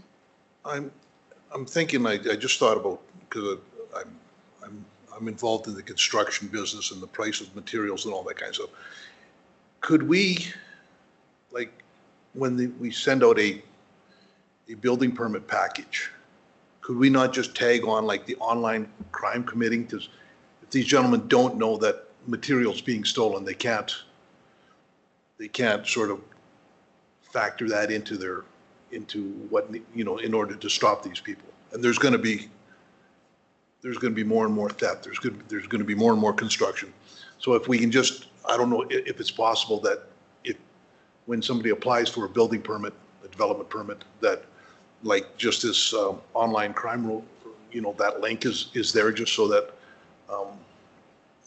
to allow people to, because from what I've seen, it's a relatively easy thing to access, so it would be, and I think. If I might add, I encourage the public to report all crimes, whether or not you think there's something we can do about it or not. Again, to build on Councillor Eichert's comments, I'd venture to say, and this is maybe an old number, but maybe it's even lower, perhaps 30% of crime is actually reported to the police, perhaps less depending where you are. And again, there may be instances where there might not be a whole lot we can do. However, knowing where crime is being committed and how often does help us focus our efforts when we're just deploying our resources. It also helps us engage with those builders to find ways to better safeguard their stockpiles of building materials, or to safeguard their developments, particularly with a lot of planned development and growth within Wheatland County that we expect. And second to that, when we take a look at how many resources does the RCMP provide in certain rural areas? Now that's a complicated question. It's something that that does come up quite often for discussion. But I find it very difficult, and again, just speaking on behalf of our organization locally, it's difficult to point out how many resources and you need and where if we can't demonstrate where crime is actually occurring and where we can identify problem areas. It's not to say that your police service is not providing a good service or that we're failing in some ways, but we need to be able to identify through some measurable means where should these resources be deployed.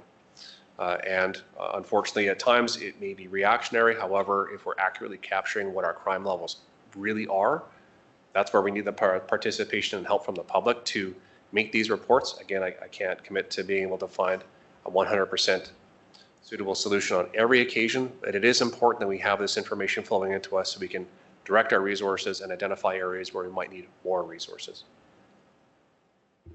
Yeah, excellent discussion, and I think that could be integrated into a communication plan between our administration and your leadership.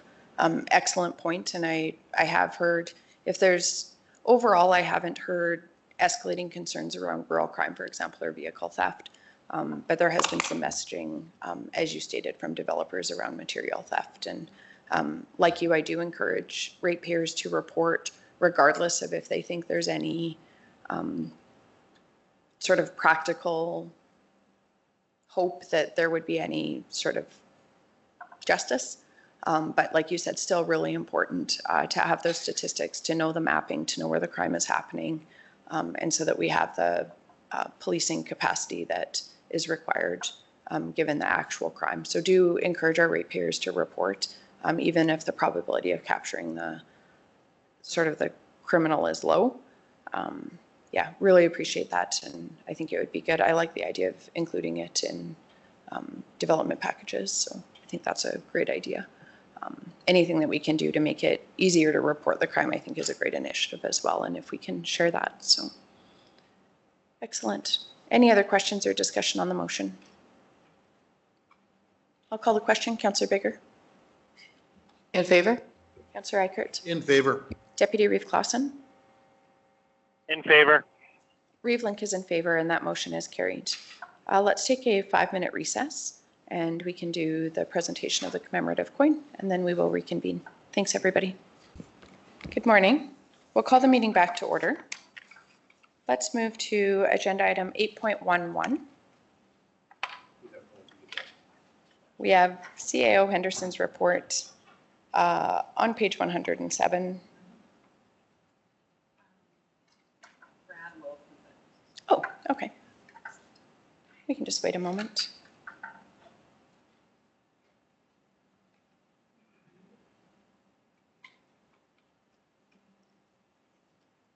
We could move just while we're waiting for admin. Oh, my apologies. I started a little bit prematurely. We're on CAO Henderson's report. Good morning, Council. Brad Bullock presenting the CAO Henderson's monthly report on behalf of CAO Henderson. So before Council is the report and also the resolution tracker for Council's consideration. If there's any questions, administration is here. Thank you. Any questions regarding the report or the tracker? If not, Council's wishes. I'll move that Council accepts the February 2025 Chief Administration Officer's report as information. Thank you, Councillor Bigger. Any questions or discussion? I'll call the question. Councillor Bigger. In favor? Councillor Eichert. In favor. Deputy Reeve Clausen. In favor. And Reeve Link is in favor. Motion is carried. A second resolution regarding the tracker. I'll move that council accepts the March 4th, 2025 council resolution tracker as information. Thank you, Councillor Eichert. Any questions? I'll call the question. Councillor Bigger. In favor? Councillor Eichert. In favor. Deputy Reeve Clausen. In favor. And Reeve Link is in favor. That motion is carried. We'll move to agenda item 8.12. Trustee Harry Somm has followed up regarding the potential to tour the Catholic schools with also a potential to tour the Catholic Church, and he has provided some options for times. Council's wishes.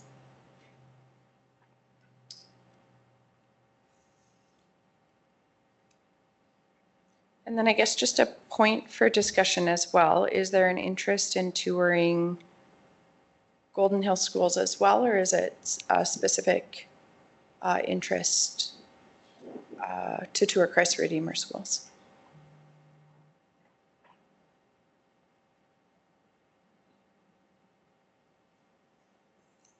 The March 11th, I think we just have MPC. I don't think we have a committee of the whole or presentations meeting. So March 11th works like in the late morning. I have an ASB tour meeting. Oh, March 11th? I have down. Okay.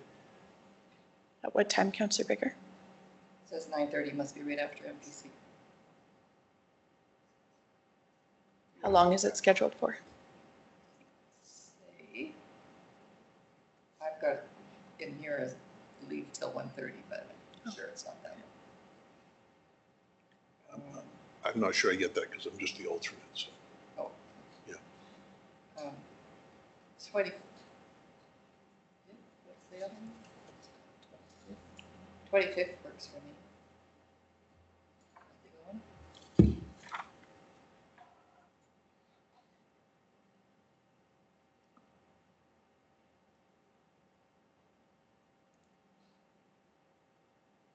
Councillor Reichert. Deputy Reeve Clausen, are there any dates that work better for yourself?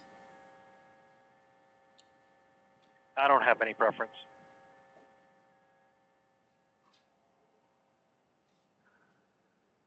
I'm just wondering, like for efficiency, if we could check, I like the idea of after MPC, like if we scheduled mid-morning, like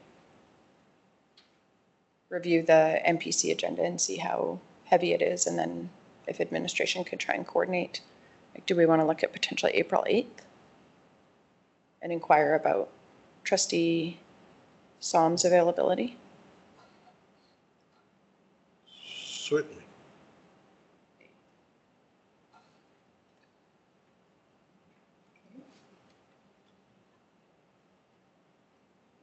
And perhaps an email out to council, but I know if council, I'm just mindful of the councillors who aren't here as well, and can be tricky sometimes to gauge calendars, but if we went with the 8th, we're all sort of committed to being here for MPC already, so.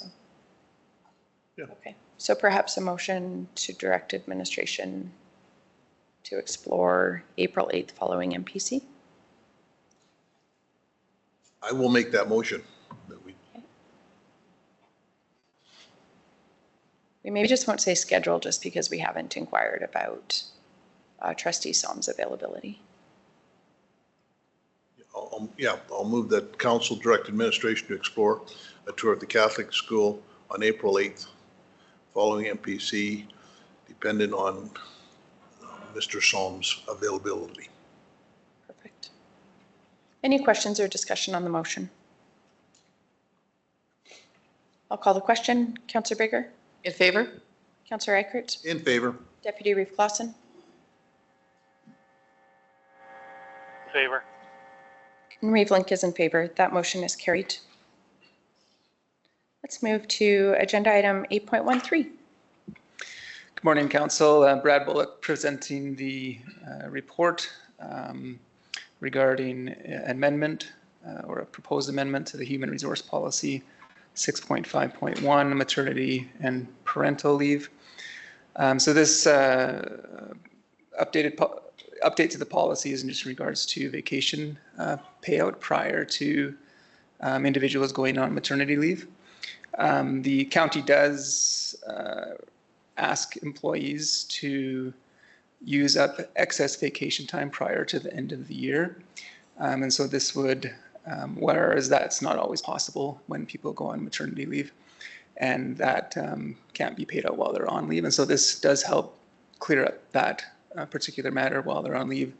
And then also the last paragraph of the report discusses that changes in pay rates may have occurred between when the individual goes on maternity leave and when they come back. And so this ensures that that vacation time is paid out at the rate that it was accumulated. I'm here for any questions. Excellent, thank you. Any questions? Council's wishes. I'll move that council approves the changes to the Human Resources Policy 6.5.1, maternity and parental leave as presented. Thanks, Councillor Bigger. Any questions or discussion? I'll call the question. Councillor Bigger. In favor? Councillor Eichert. In favor. Deputy Reeve Clausen. I'm in favor. And Reeve Link is in favor. That motion is carried. We'll move to agenda item 8.14. Good morning, Council. Brad Bullock presenting again the Wheatland County and Rocky View County proposed memorandum of understanding. So this memorandum of understanding is essentially an MOU outlining some of the terms and conditions where Wheatland County and Rocky View County may collaborate on certain matters. It is fairly broad in nature, and the intention is that when specific things come up that the two counties want to collaborate on, this would get added, perhaps as an appendix in our amendment to the MOU, but it does kind of open up the door to discuss and lay out the terms of how that collaboration would happen. The MOU is attached at the end of the report for council's consideration, and I'm here for any questions. Thank you. Council's wishes.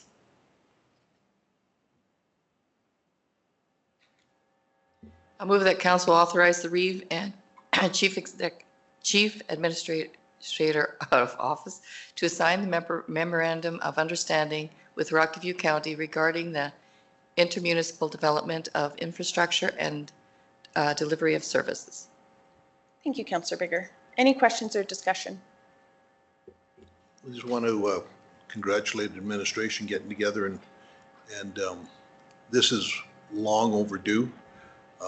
I think this is the way going forward for service. Will solve a lot of our servicing, or could solve a lot of our servicing problems on our west side of the county and the east side of Rocky View County. I think with them being out of CMRB, I think there's a tremendous potential for the growth in that area. And in order to have growth, you have to have servicing. So thank you very much for doing the work on this. Thank you, Councillor Eichert. Any other questions or discussion? Hello. I'm happy to support this. I agree with echo all of Councillor Eichert's comments. Looking forward to what it can bring. Thank you, Deputy Reeve Clausen. If there's no other questions or discussion, I'll call the question. Councillor Bigger. In favor? Councillor Eichert. In favor. Deputy Reeve Clausen. In favor. Reeve Link is in favor. That motion is carried.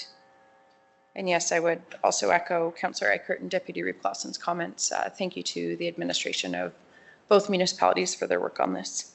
Let's move to agenda item 8.21. Good morning, Council. I thought I was going to have to say good afternoon, but we're moving quickly.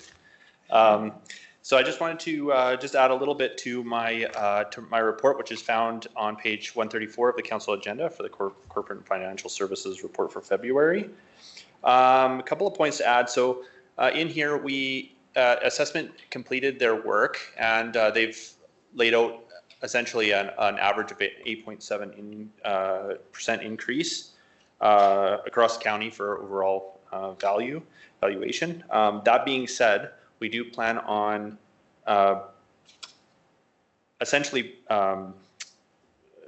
doing a refresher on the assessment, kind of the assessment 101 on the next committee of the whole meeting. We're also planning on bringing some recommended tax rate options to that as well. And that should, I believe that's on the March 27th committee of the whole meeting. And just to flip kind of to the back, just in regards to some asset management information, I know that this has been a topic of discussion for a while. So the Master Asset Management Plan is on its third revision. Staff have been working back and forth with our consultant, and we're planning on presenting that to Council during the March 27th Committee of the Whole meeting as well.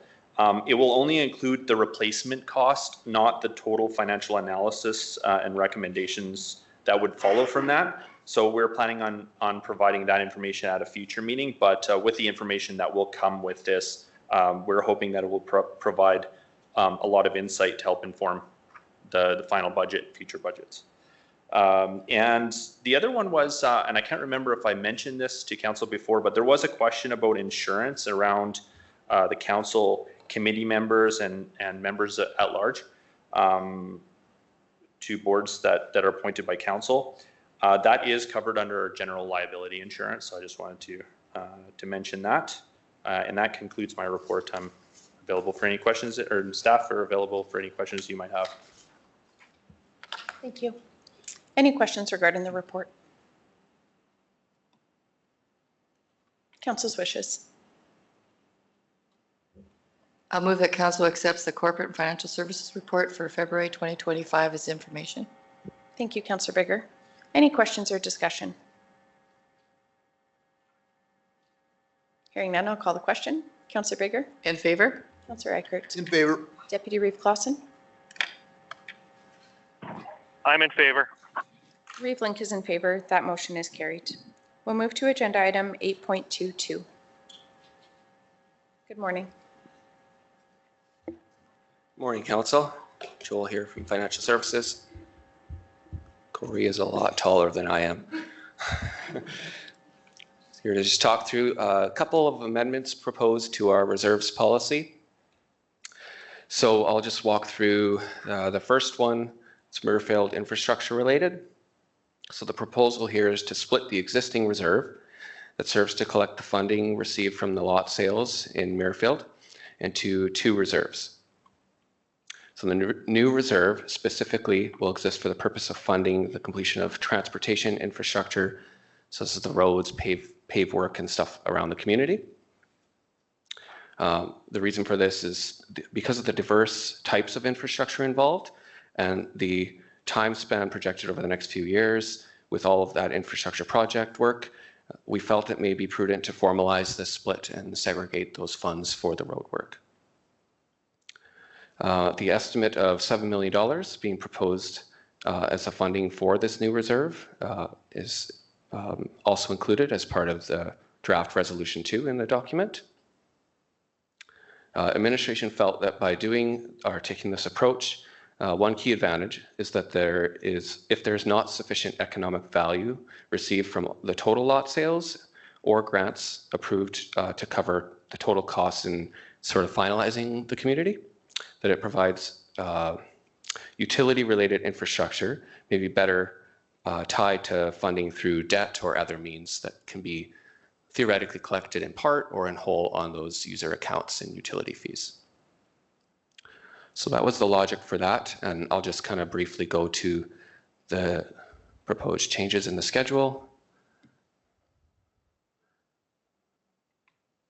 If I can zoom in here a little bit. So the existing reserve, number 31 there, that's where currently all of the proceeds from sale of the lots that are owned by Wheatland County go to, and it's just generally been noted as for just capital costs and infrastructure within the community. And so the proposed change here is to set up that new reserve below it, number 32, as transportation infrastructure and designate that $7 million towards that. So that $7 million was the total kind of within the budget envelope that exists right now for the road work in order to complete all of that, all of those projects. So that's kind of a summary of the Muirfield change. Before I just briefly touch on the other aspect, I'll just ask if there's any questions around that.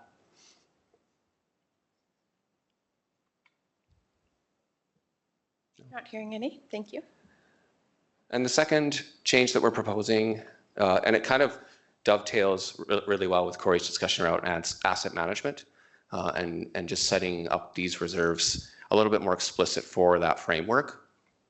What we were just proposing was for all of the utility reserves for each community, that we just do some more clarifying naming and descriptions around them. So you can see just an example here for these two, and the change is identical for all of the hamlet or community utilities reserves, and that we're just making it more explicit that the funds that are collected from the utility accounts, the capital levy that's charged, is to be used for existing infrastructure, or from like an asset management perspective, it's replacements and repairs for that existing infrastructure, and just making it more explicit for that from that regard. So that was our proposed change, just doing this in conjunction at the same time as the Muirfield Reserve change. That concludes my presentation. I'm available for any questions. Thank you. Any questions from council? Council's wishes. Oh, you just turned your microphone on. Sorry. I'll move that council approves amendments to the financial reserves policy 2.9. Thank you, Councillor Eckert. Any questions or discussion? Just want to thank administration. I think the amendments strengthen the policy and just make it more clear, so thank you. If there's no other questions or discussion, I'll call the question. Councillor Bigger. In favor? Councillor Eckert. In favor. Deputy Reeve Clausen. I'm in favor. Reeve Link is in favor. That motion is carried. Council's wishes regarding the second recommendation. I'll move that council directs administration to transfer $7 million from the Lakes of Muirfield Central Infrastructure to Lakes of Muirfield Transportation Reserve. Thank you, Councillor Bigger. Any questions or discussion regarding that motion? I'll call the question. Councillor Bigger. In favor? Councillor Eckert. In favor. Deputy Reeve Clausen. I'm in favor. Reeve Link is in favor, and that motion is carried. We'll move to agenda item 8.23.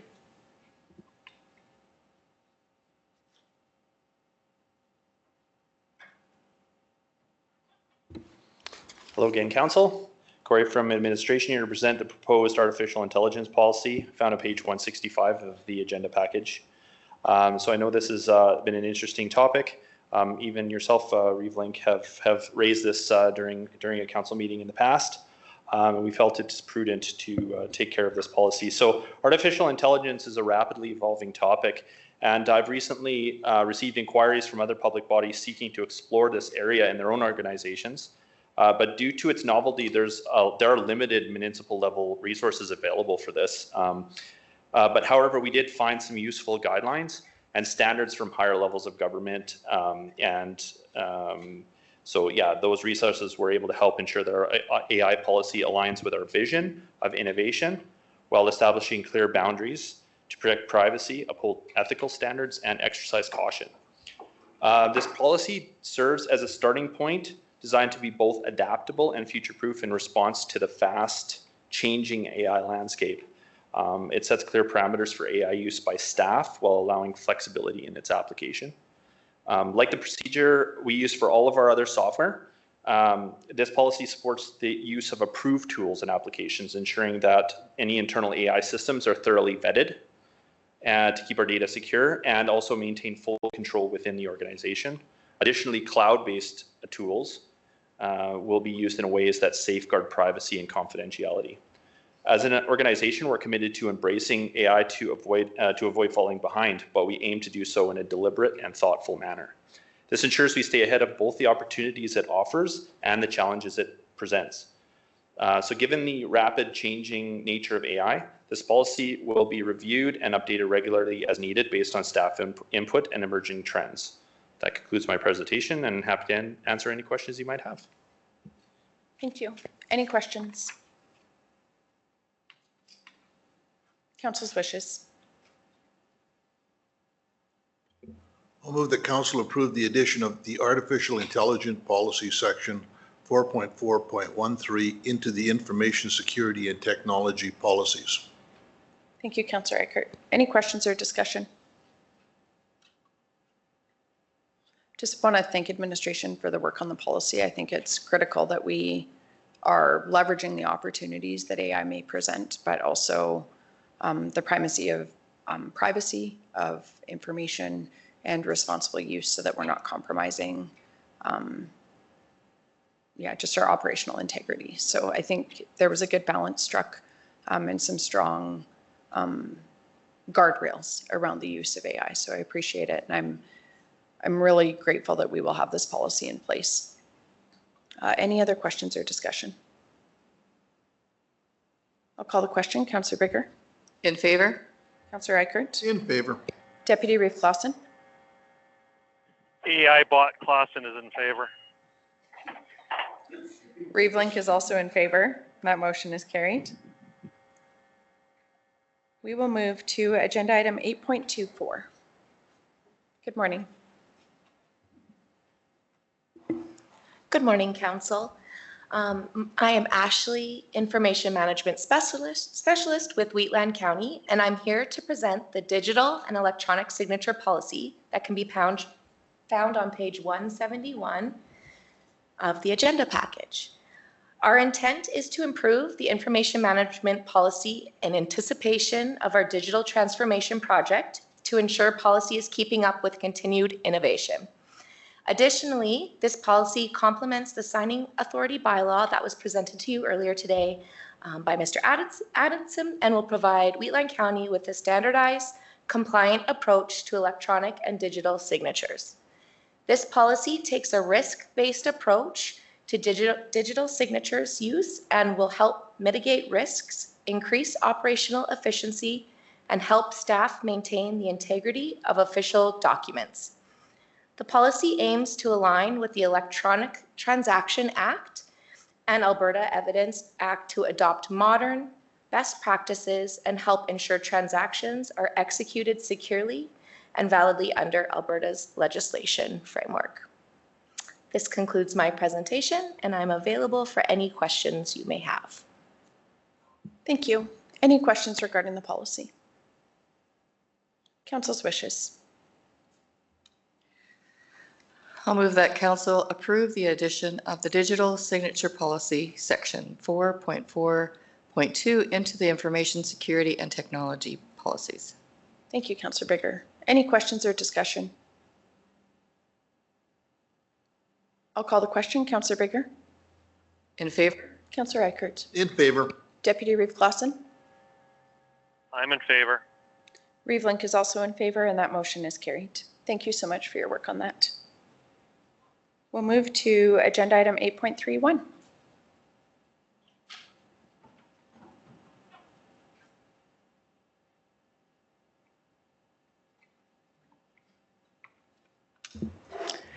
Good morning, Council. Sherry Bars with Administration to provide the February 2025 Community and Development Services Update, which is found on page 177 of the agenda package.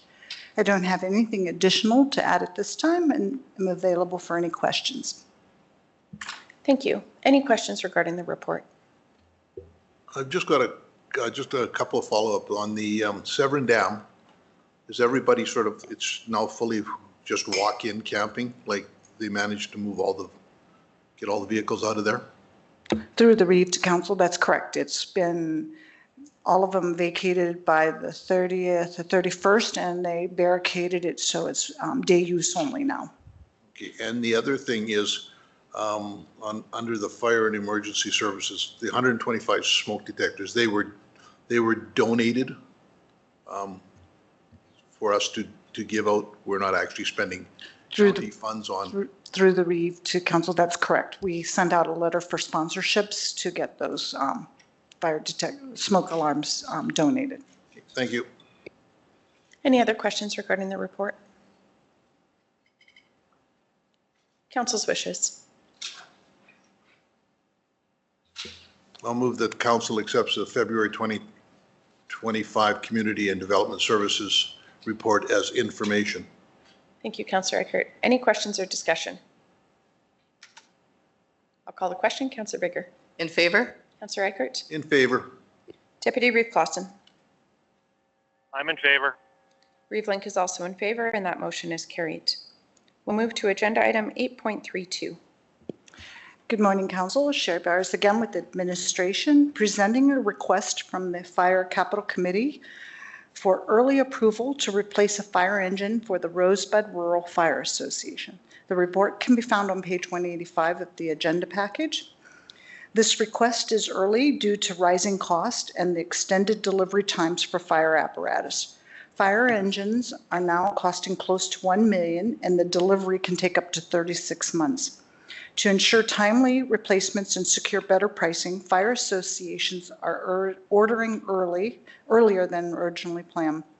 The Fire Capital Committee, which meets twice a year, typically reviews capital approvals in February and evaluates the proposed projects in August before the council's budget process. However, due to these market challenges, the committee is seeking early approval for this purchase to be included in the 2025 budget. At the February 13th, 2025 meeting, the committee approved Rosebud Fire Department's purchase of a 2026 Rosenbauer Coyote fire engine.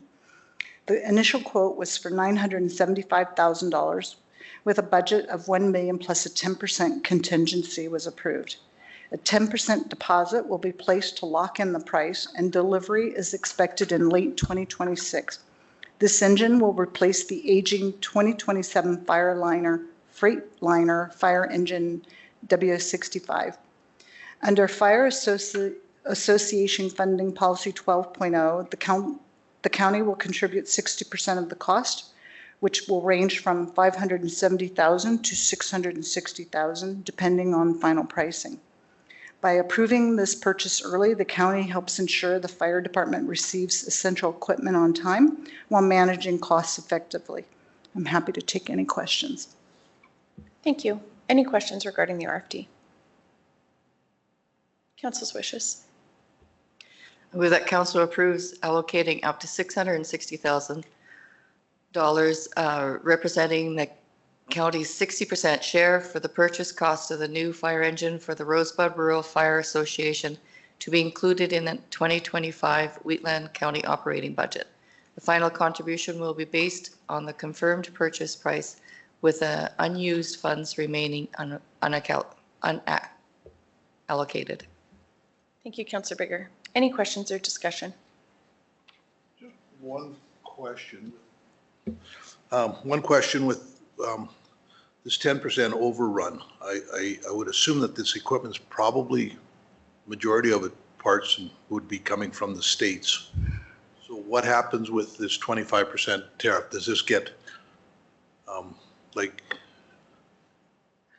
so what, we're not going to be on the hook for a $100 or a $1.4 million fire engine, are we, like 60% of that? Through the Reeve to Council, that was a fear from the rural fire associations with this upcoming tariff, because the parts do come up from the United States. And so they're hoping to lock in the price, but with some of the contingencies. So they are trying to watch that.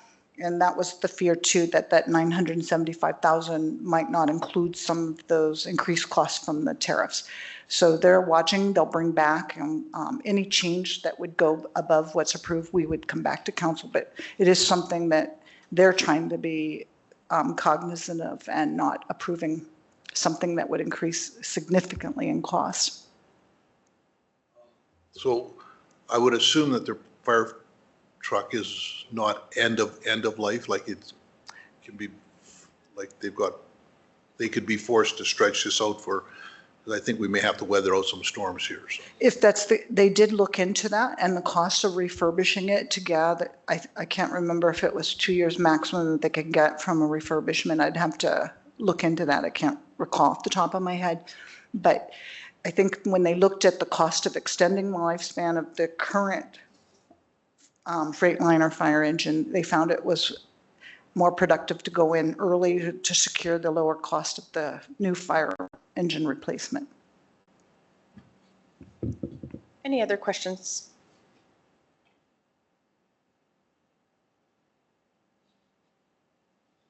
It looks like the deliveries like they're anticipating it may take quite some time, so they're anticipating delivery fourth quarter of 26, and the current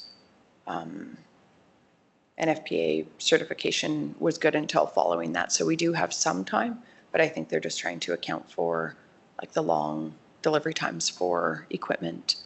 Through the Reeve, that's correct. But I will convey the concern about the increased cost with the tariffs so that it goes back to the Rural Fire Association so that we can work as they go through finalizing the quote before they place the 10%. So that they're aware of any significant price change, we'd have to come back to council. Any other questions or discussion? I do want to thank the Fire Capital Committee on behalf of council for the work that they do, ensuring we have a strong and sustainable fire service throughout the county, and also thank our firefighters for serving when we need them. If there's no other questions, I will call the question. Councillor Bigger? In favor? Councillor Eichert? In favor. Deputy Reeve Clausen? In favor. Reeve Link is in favor. That motion is carried. We'll move to agenda item 8.33. Oh, my apologies. Yes. Council's wishes. I'll move that council authorizes that the proceeds from the trade-in or sale of the current 2007 Freightliner fire engine W65 be distributed as follows: 50% to the county Fire Capital Reserve and 50% to the Rosebud Rural Fire Association. Thank you, Councillor Eichert. Any questions or discussion? I'll call the question. Councillor Bigger? In favor? Councillor Eichert? In favor. Deputy Reeve Clausen? In favor. And Reeve Link is in favor. That motion is carried. Now we'll move to agenda item 8.33. Good morning. Sherry Bars again with administration, presenting a request to donate surplus WatchGuard equipment. The report is found on page 189 of the agenda package. Wheatland County Protective Services is transitioning to new Motorola M500 in-car video systems, replacing older WatchGuard models. As part of this transition, the Village of Bicycle has expressed interest in acquiring a decommissioned WatchGuard system to replace a non-functional equipment in one of their peace officer vehicles. Since these systems would otherwise be discarded, donating unit provides valuable support to Bicycle at no cost to the county. The unit from vehicle 942 will be donated, leaving 3 remaining WatchGuard systems and 4 body cameras for disposal. Under Corporate and Financial Services Policy 2.31, surplus property may be disposed of through various methods, including a donation to a government agency. Given the circumstances, donation is the most practical and beneficial option. The remaining equipment will be evaluated for donation where possible or disposed of in accordance with county policy. I'm happy to take any questions.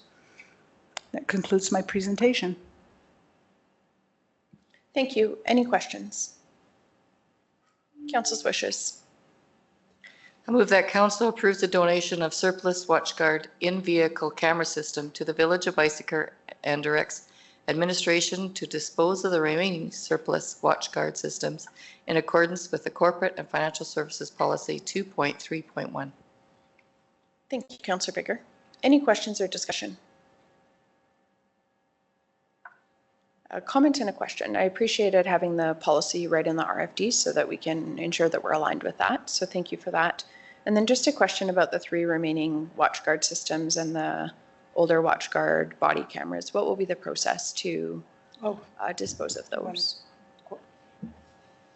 Yeah, through the REIT. So typically, we just follow any one of those particular options.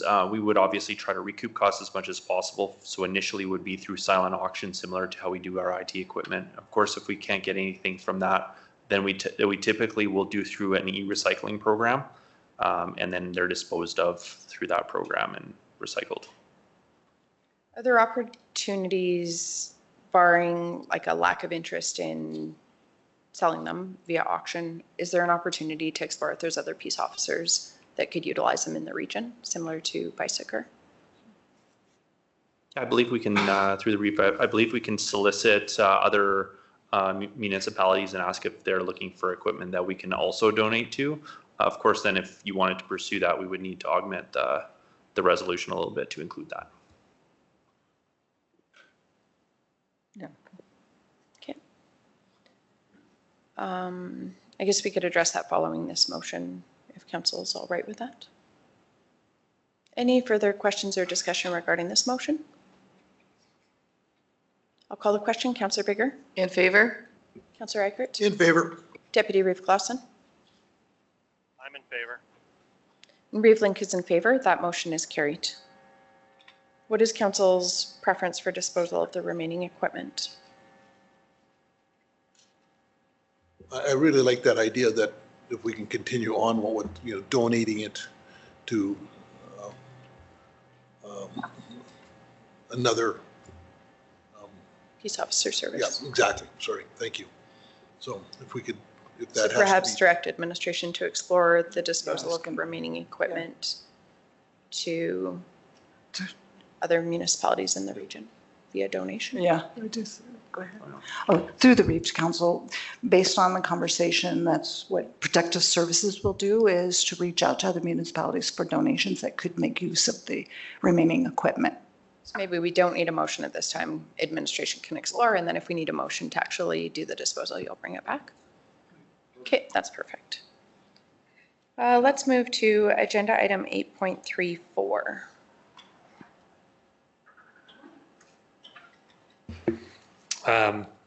Morning, Council. Dave from Administration. On page 192 of your agenda package is the Lakes of Muirfield Building lease agreement. The purchaser of the Lakes of Muirfield developable lands has requested a short-term lease to Lakes of Muirfield Mercantile Building for a period of approximately 2 to 2.5 months until the purchase agreement's closed. Basically, the lease agreement is the standard building lease that we use for other buildings like community halls, with some tweaks for termination after the purchase agreement is closed and those type of things. So I'm available for any questions. Thank you. Does council have any questions?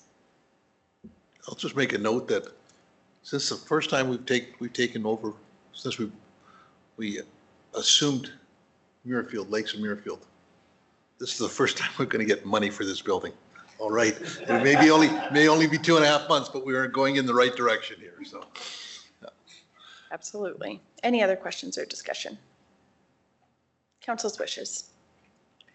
That council authorizes the Reeve and Chief Administrative Officer to sign the Lakes of Muirfield Mercantile Building lease agreement. Thank you, Councillor Bigger. Any questions or discussion on the motion? I'll call the question. Councillor Bigger? In favor? Councillor Eichert? In favor. Deputy Reeve Clausen? Definitely in favor. Reeve Link is in favor. That motion is carried. We'll move to agenda item 8.35. Good morning. Good morning again, Council.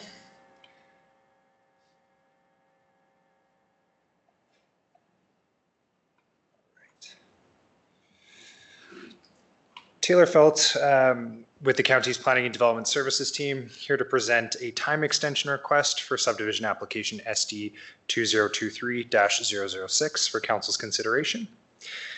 The Municipal Planning Commission originally approved this application on June 13th, 2023, which proposed to create a 2-acre parcel with a 3-acre remainder at 56 Durham Drive in the Origin Business Park. In accordance with the Municipal Government Act, applicants have 1 year from the date of approval to satisfy the conditions of approval prior to the county endorsing the subdivision for registration at the Land Titles Office. The endorsement period for this first extension expired on December 13th, 2024. The applicant has requested another 5-month extension as they continue to work on satisfying the conditions of approval, which can be found on page 199 of the agenda package.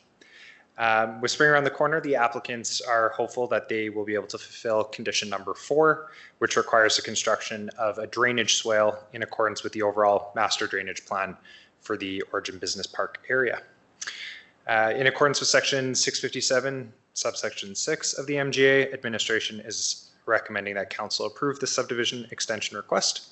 And that concludes my presentation. I'd be happy to take any questions. Thank you. Any questions? Council's wishes.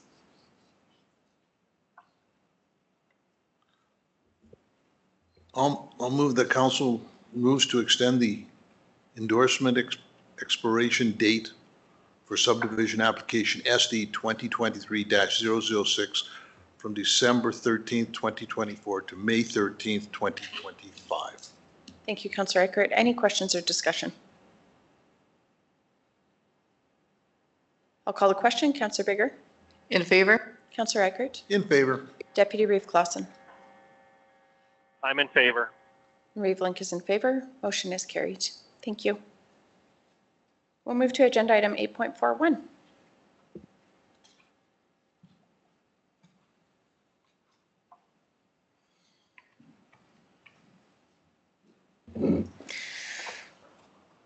Good morning, Council. Brad Bullock presenting the February 2025 Transportation and Agriculture Department report. On the first few pages of the report are some highlights of, probably the biggest capital project going on in the county right now is the installation of the raw water line. So the contractor has obviously started that work. They spent a good portion of January welding pipe together. Because of weather, they weren't able to drill any pipe, but they have commenced drilling of the pipe now. The weather's improved, so that project is progressing on schedule. A few highlights on page 203 regarding operations, and also some summary of the activities and upcoming events related to agriculture and environment on page 204. Followed by that, a number of tables summarizing in further detail the capital projects and operations activities being completed by the department, and I'm here for any questions. Thank you. Any questions? Council's wishes.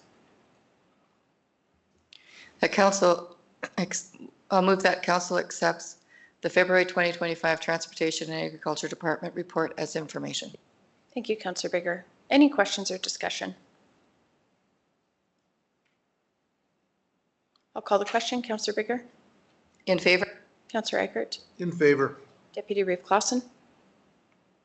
I'm in favor. And Reeve Link is in favor. That motion is carried. We'll move to agenda item 8.42. Good morning. Good morning, Council. Cody Zimmerman with administration to present the road maintenance agreement approval, RFD, for Elevator Road. So at the February 4th, 2025 regular council meeting, council authorized administration to formalize a road maintenance agreement with the Village of Rockyford for the maintenance of Elevator Road, which lies within the boundaries of the Village of Rockyford. The associated report has been provided with the package for reference. Following council's approval, administration then provided the draft agreement to the Village of Rockyford for review and consideration. The village accepted the agreement with no proposed edits or amendments and have returned the partially executed agreement, which is also being attached for council's review and approval. If you have any questions, I'm here. Thank you. Thank you. Any questions regarding the agreement? Council's wishes. I'll move that council authorize the Reeve and the CEO to sign the road management agreement with the Village of Rockyford for the maintenance of Elevator Road, which lies within the boundaries of the Village of Rockyford, to commence immediately for a term of 2 years expiring March 31st, 2027. Just clarifying road maintenance agreement, right? Road maintenance agreement. Perfect. Any questions or discussion? I'll call the question. Councillor Bigger? In favor? Councillor Eichert? In favor. Deputy Reeve Clausen? In favor. And Reeve Link is in favor. Motion is carried. And that brings us to the conclusion of our agenda, and meeting is adjourned. Thank you, everybody.